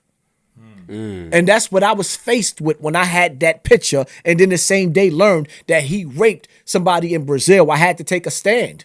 So you took a stand. I took a stand, and that's where I'm at right now. So when people sitting up there and say, oh, they must have wanted something, wanted what? Why you don't like Brother Polite? Why I don't like Brother Polite? For one, because of that interview that he did. You never met him before. The interview that he did with that victim of Dr. York, I don't like the way he handled him, number one. Number two, because the interview, like the video that I put on my YouTube page, I didn't put that together. Somebody else did. I just put it up there. They said, please share. So I shared it. And when I analyzed how he moved, how you robbing people in the hood in our community, and then you talking about us like we dirt, like we trash, like how you sit up there and you make a pedophile. You praise and honor a pedophile, and then you made a video. You interviewed a victim, and then you tried to mold him down. Now, everywhere else, this video is taken down. It's just so happened to still be on my page now. And they cut it, too, to give you the short effect of it. Like, whoa, look how he going in on a victim. And then you never met Dr. York, but you going at him like that? Why you don't interview me like that? Interview me like that, and I guarantee I guarantee you, interview me like that, and I guarantee you can have 20 of your soldiers. It's gonna take that. Because if he would have did that to me, it would have, like, you're not gonna do that. You playing with my pain. You playing with that man's pain. That's why I don't like Polite. What did he say though? What did he say? What do you remember? It's the way he handled it. He tried to make him out to be a liar. First of all, Dr. York, real son, made it clear. Ask Polite. Do you ever met my father? No. So how could you take up for somebody you don't even know? That's just like when people, they talk about Michael Jackson. Oh, Michael Jackson. Oh, he didn't do nothing. First of all, listen. Leave MJ out of this. MJ out of this, man. Let me just say something. One thing about one thing about Michael Jackson that stands out to me. He have all the signature energy, the signature moves of Bambaataa. There's traits that Michael Jackson has that Bambaataa has. Like Michael Jackson acts like a little kid. Bambaataa acts like a little kid. On camera, you see the grown man in him. Just like on Michael Jackson, you see you might see the little kid in him, but at the same time, Michael Jackson outsmarted Sony and everything else, got all his masters, he's a billionaire. And every time you turn around, they try to make him look like he broke and everything else. Let's keep it funky. Michael Jackson ain't have a woman in his life for years and years and years. Then he decided to get with Elvis Presley's daughter with the fake marriage, with the fake test tube kids that don't even look like him. He was black as shit as a child. Now all of a sudden you producing white children with white women. Like, I mean, I'm not even going there. The bottom line to it is he spent $20 million on one kid, $20 million on another kid, on so many kids, he paid to be out of court. Some of them said, yeah, we lied because we wanted some money too.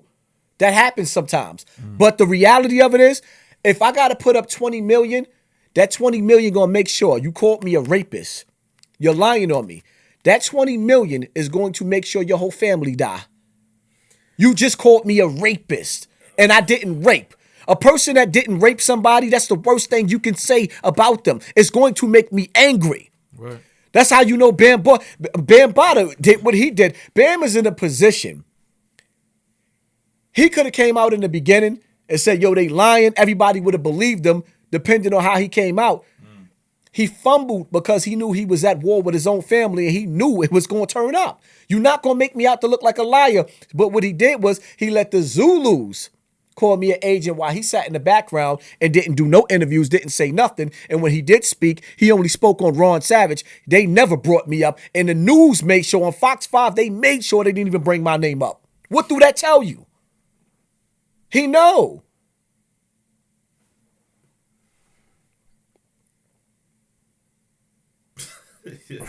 This is just real shit. So half the niggas in Zulu, Bam done touched. That was like an initiation. It wasn't an initiation. The nigga was nasty. Of course, okay. He was nasty. Fuck that nigga. Nigga's nasty. All right, let me ask you a question now.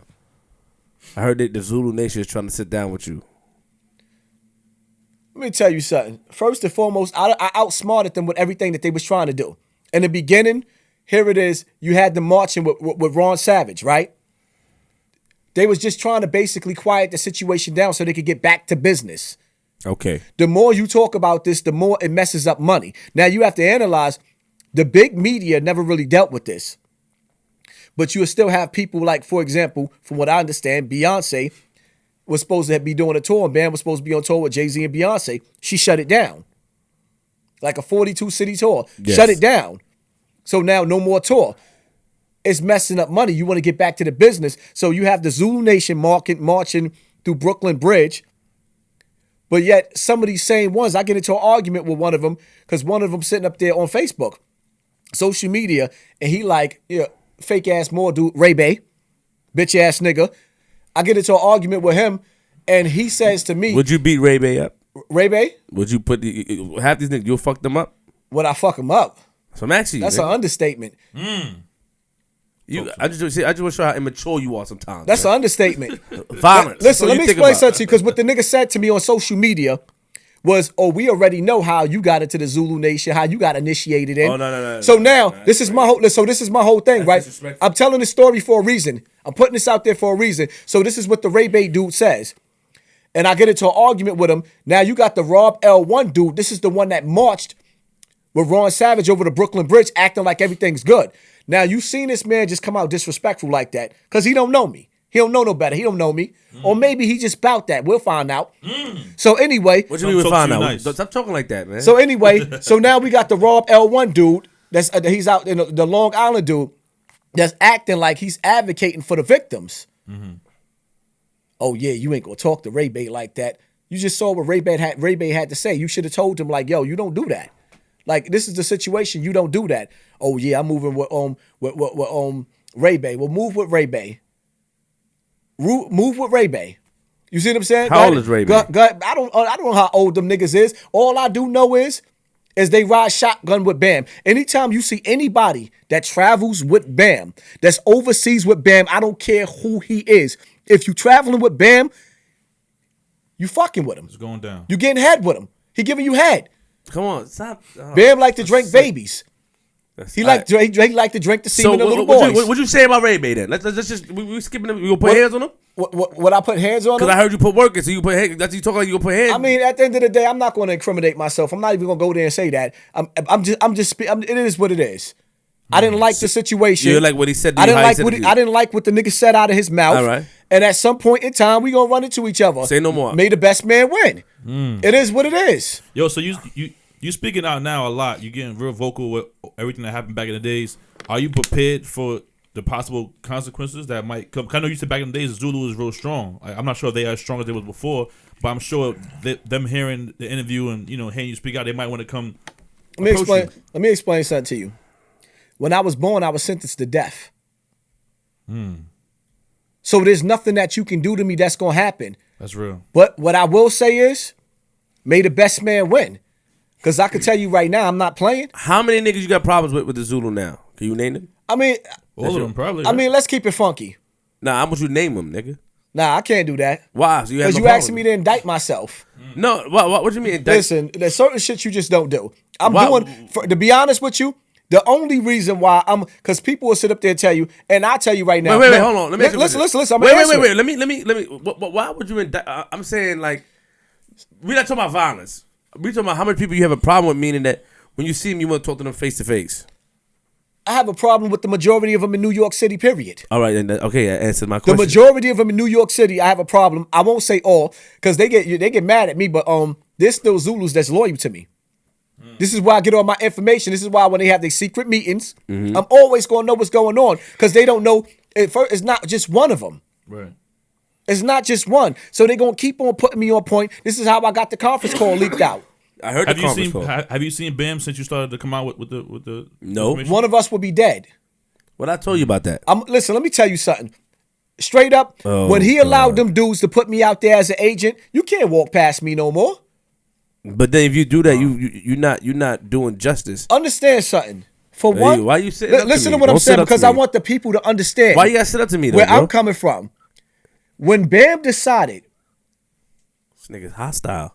to put me out there as an agent or allow them to put me out there as an agent, he showed me the father figure that I thought he was in my sick ass mind. That he wasn't. He showed me that he was the manipulator, the pedophile that he is. He showed me that what I already know, you just got stabbed by a young boy for being a pedophile. A pedophile does not stop until you stop them. Mm-hmm. Understand something.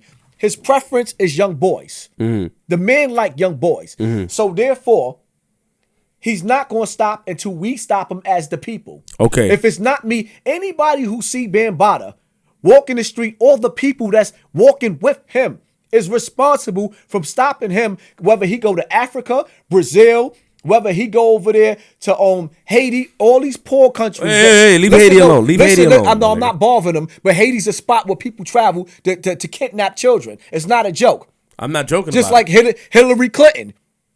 With Hillary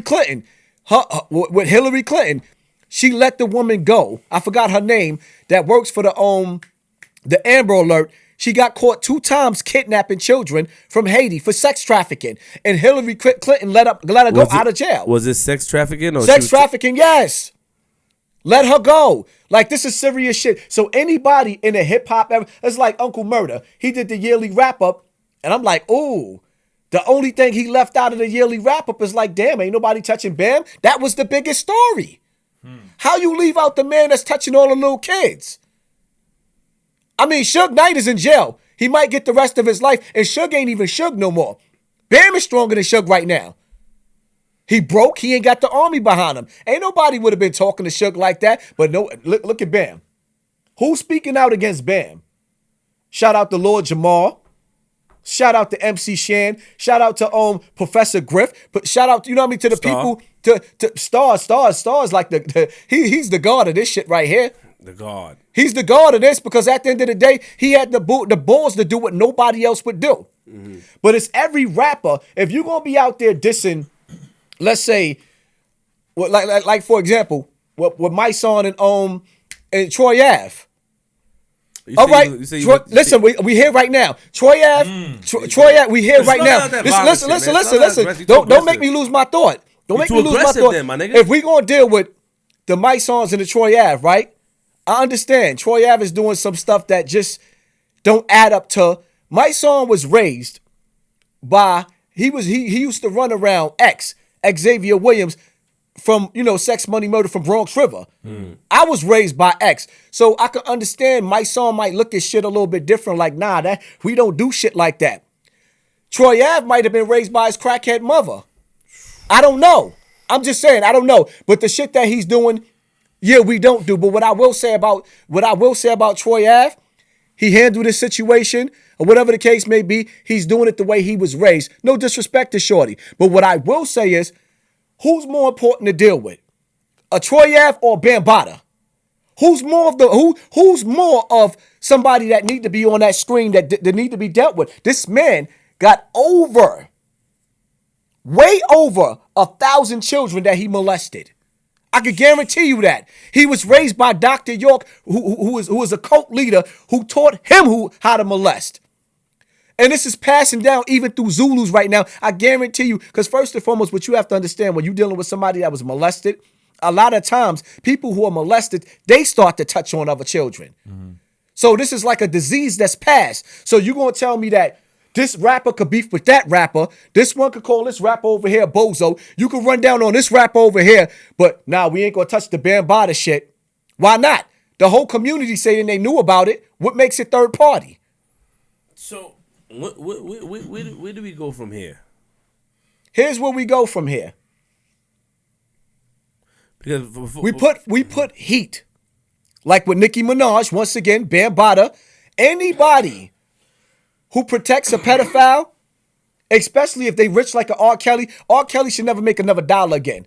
He pissed on a 12, 13-year-old girl like it was cool. He had a few of them, but the young one is like, damn.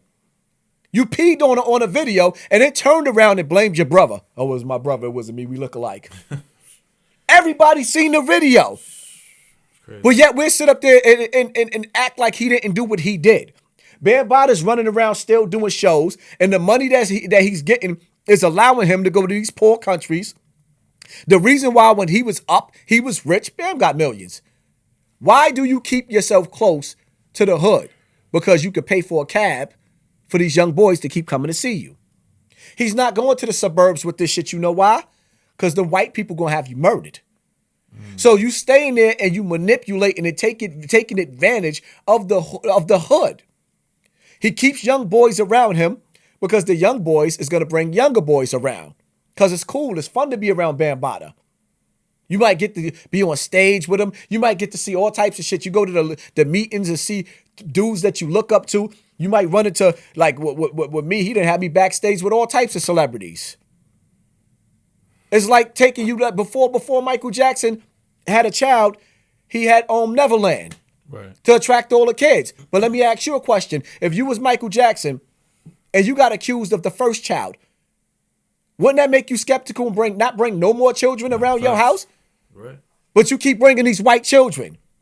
Look at Marcus Houston. Did you hear about what he did to the B2K dudes? Raz B. What's the other dude named the manager?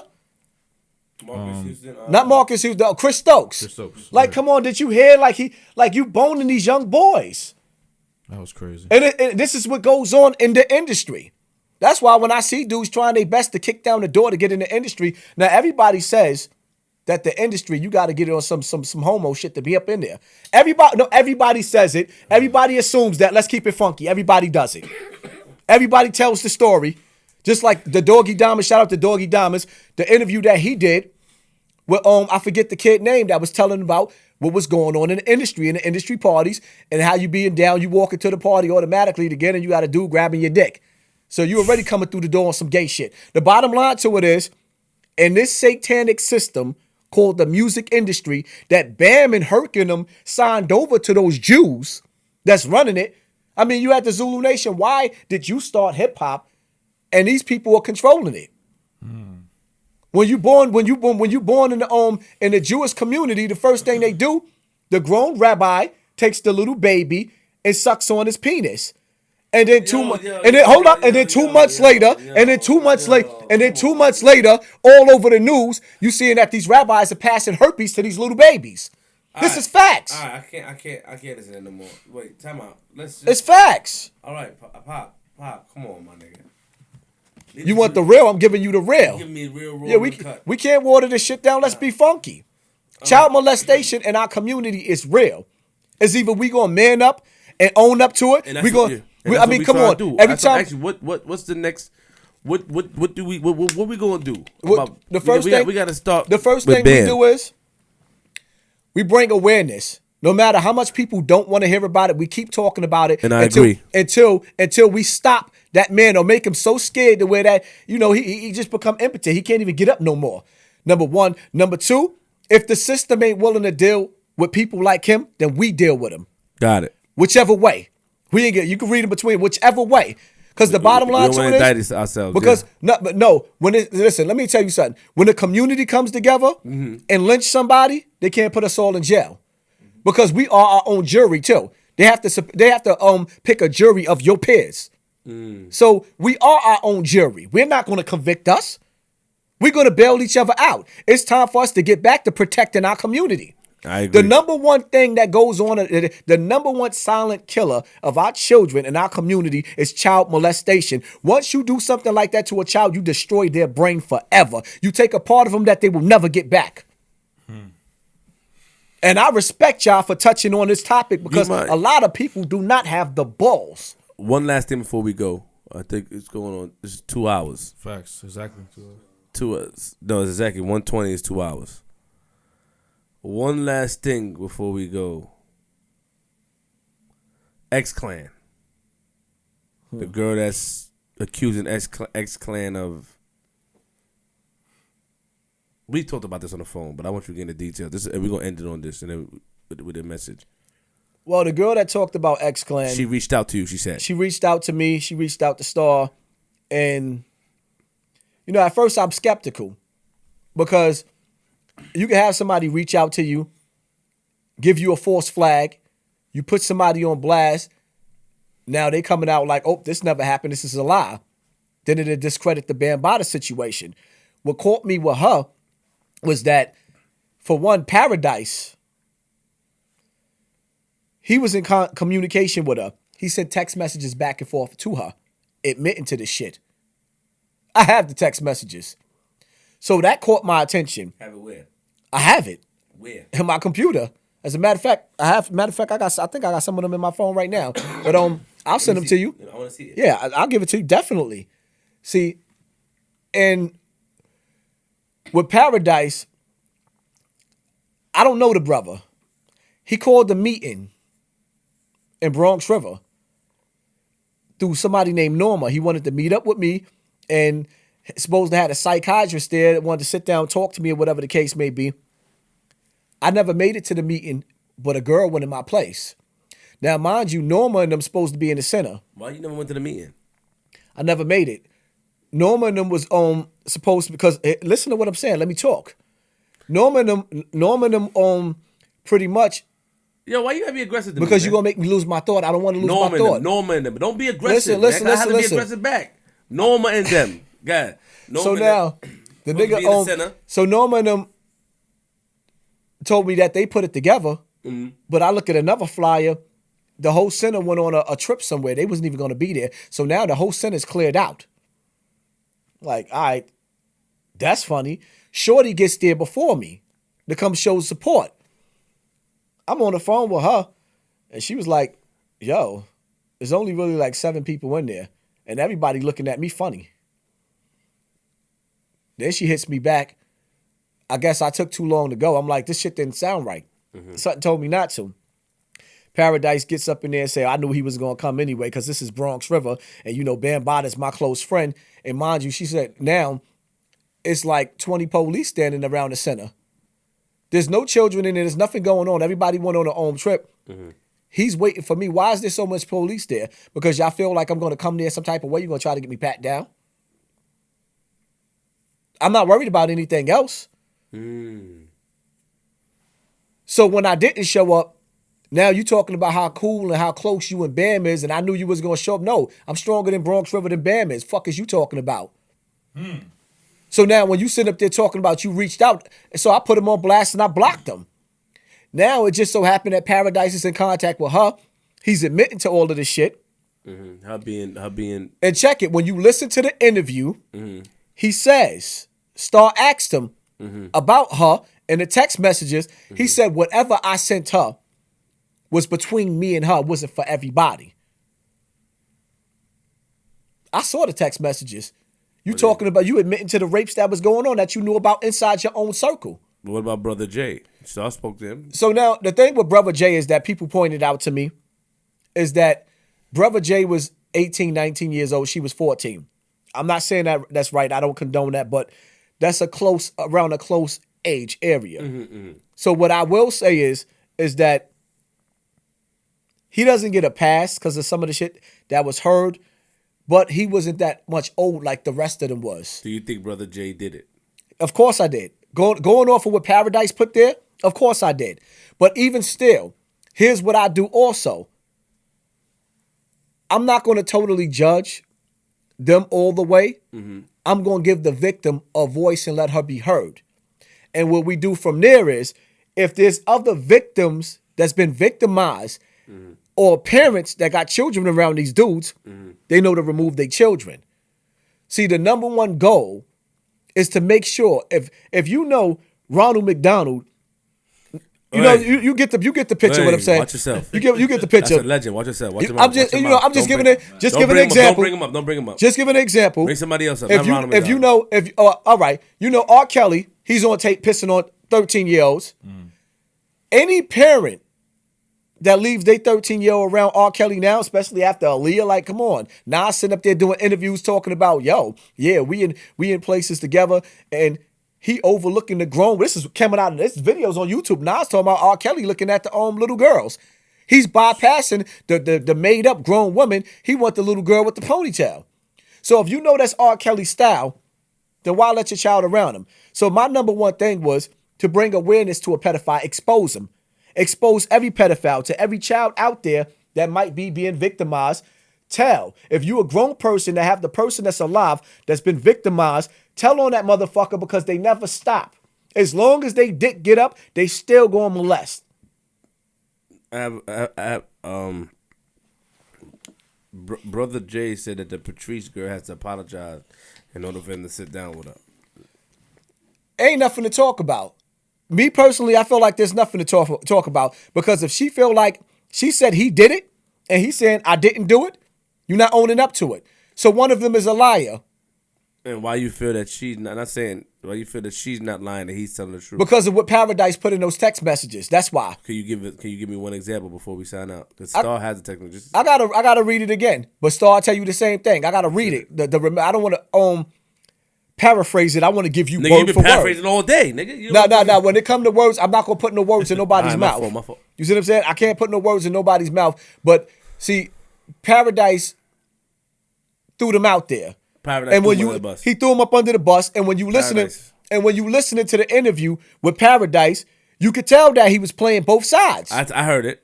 You hear it. But people were like, yeah, Brother Jay, at least he came out not like Bam, like dogs. Do you understand the allegations that she's saying? It's nothing to laugh about. It's real shit. Even, what's his name, son, Dr. York's son, did an interview, yeah. Dr. York's son, that shit was powerful.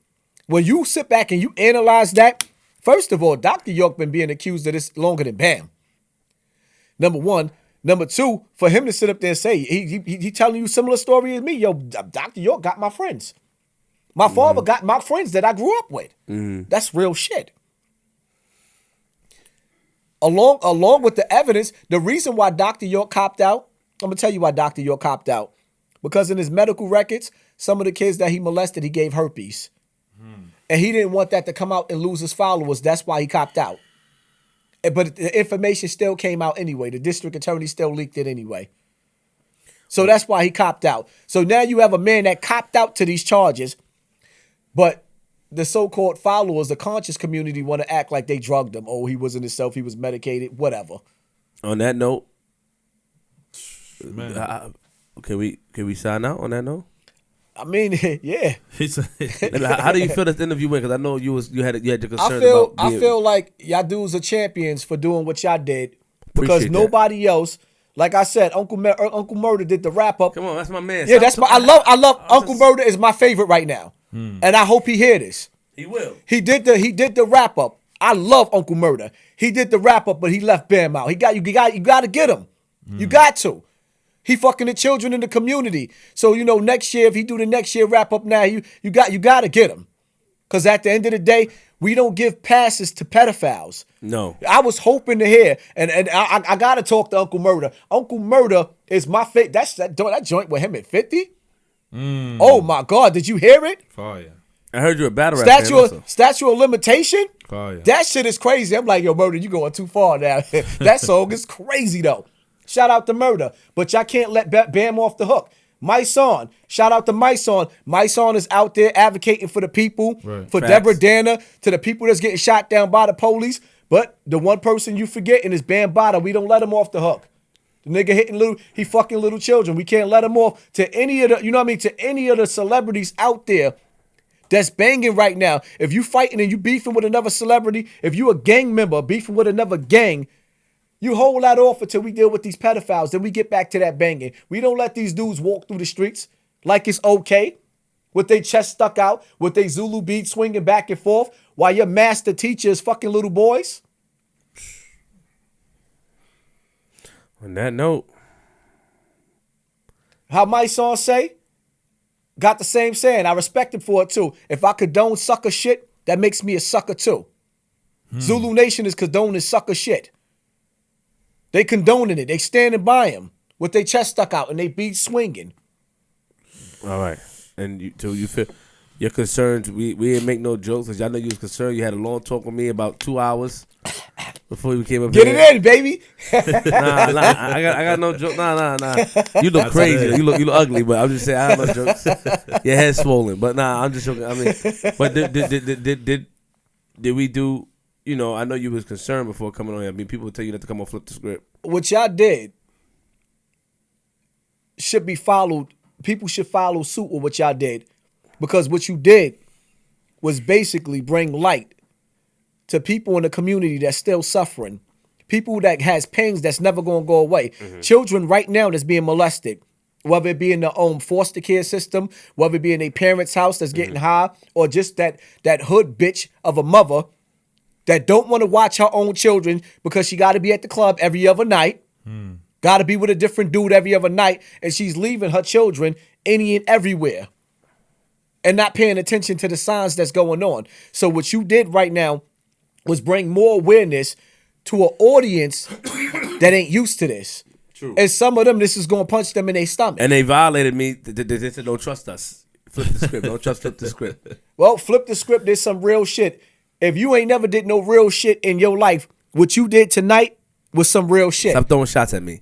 No, that's not a shot. Give your social media. Understand something.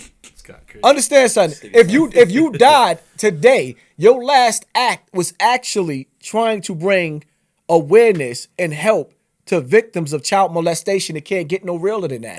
And on that note, we got to sign out. Give them your social media because you're going to be back up here. I just want to say this before we sign out, that any victims that come forward, we will have Pop up here. You know, we'll try our best to get him up here because, not trying to say no fun shit, I feel he can relate and make you feel comfortable to tell your story, because I have to give him credit. We have to give him credit, G. That this shit is amazing what he's doing. It's not easy at all. You know, I know we have our little jokes and shit. We crack jokes and all that, but I think what he's doing, this man right here, is amazing. What he's doing is amazing, and I'm against pedophiles and anyone who touches little boys or little girls. I have children of my own, and I couldn't fathom or think about what would happen if I found out somebody touched him. So this man, I respect him 100%. But give me your social media, please. You look crazy. Hassan Campbell. Hassan Campbell. Nigga, I'm sick. I'm tired, but we here. It's facts. Hassan When Campbell. Is it on Twitter, Instagram? Nah, I only on Facebook. I never did the Twitter thing. Honestly speaking, why you do the IG thing? You be ill on Instagram. The only thing that got me on Facebook was I breed my dogs or whatever. But after a while, I started seeing the police gunning this one down, the gunning that one down. So I started getting on this activist shit. I can't ask you no more questions. You're gonna go into it. So Hassan Campbell, I think you should get on Instagram, please. I'm on Instagram. Bully Boys for Life. Bully Boys for Life. Yeah. BULLYBOYS. BOYZ. BOYZ. Number 4. LIFE. Yeah. All right, good. On that note, G might sign us out. Yo, man, I think everyone, if y'all still listening to the show 2 hours in, we appreciate y'all, man. Rate, subscribe, comment, all of that. You know what I mean? Also, in the comments, I want y'all to tell us real quick, you know, what would you do if you was in Pop's situation back in the days? You know what I'm saying? Like, leave a comment. I want y'all, you know, give your feedback, and let's keep it to consideration that this is back in the days. This is also the Zulu Nation at their prime. This is also you're a person who coming from like a you know, some kind of broken home, and you have your ups and downs in life, and you found Bambaataa, and you know he has some jewels, and he has this, you know, this lifestyle that you might want to be around, and you know what I mean. So keep that into consideration and leave your comment on the page. What would you do if you was in Pop's shoes? I'm saying DJ G Money 156. That'd be the Instagram and Snapchat. Every Tuesday night After Dark Lounge. Tonight. Tuesday. Number 1 Tuesday spot in Queens, man. After Dark Lounge. 224-01 Merrick Boulevard. Make sure y'all pull up. Everybody free before 12. Shout out to the Runway. Shout out to Team G Money to the Royal Action Girl. It's Queens Flip, URLTV.tv. I'm from Queens. Woo! Crazy episode today. Shout out to Pop. You know, when I knew the episode was real was when my mom put me to the side when she found out I was doing the interview. She was like, yo, it hurt her to hear that Bambaataa today, because she said she was a shy girl. She was a nerd. Shout out to my mom, Marie. We all know my mother. She said she was a shy girl. And she's like, the song Planet Rock made her join. When she heard that in school in Tilden, they were able to perform Planet Rock. It brought her out her shell. And she said that was like one of the exciting moments. She thinks it's a little story, but it's not a little story to me. She said it was one of the best moments of her life because it brought her out her shell, and everybody. It was just a great moment. You understand? And then she said it hurt her, but she said she commend what I'm doing. So man, shout out to the nigga Pop. Are you crying? Nah, my nose. I got a cold. Shout out to Pop, wait man. to the end to start tearing up. So you made it. So make sure you subscribe to YouTube.com DJ G Money for the behind the scenes. Make sure you also subscribe, rate, and review. Damn. What's up, man? What's good? Whatever y'all got, I don't want none of that, man. I'm just Subscribe, rate, review. Subscribe, rate. Shit. What the? Subscribe, rate, and review. Nigga. On iTunes. Yeah. Make sure you subscribe to Quiet Room Battle, for the whole Flip the Script podcast. But lock your doors, close your windows, get your binoculars, look through your windows, move your blinds, look through it, make sure you get a clear view. And if you see any pedophile or any Afrika Bambaataa, call the police. And if you don't feel like calling the police, don't be afraid to use your firearms and blow them niggas away. I'm from Queens for a reason. Hold that down.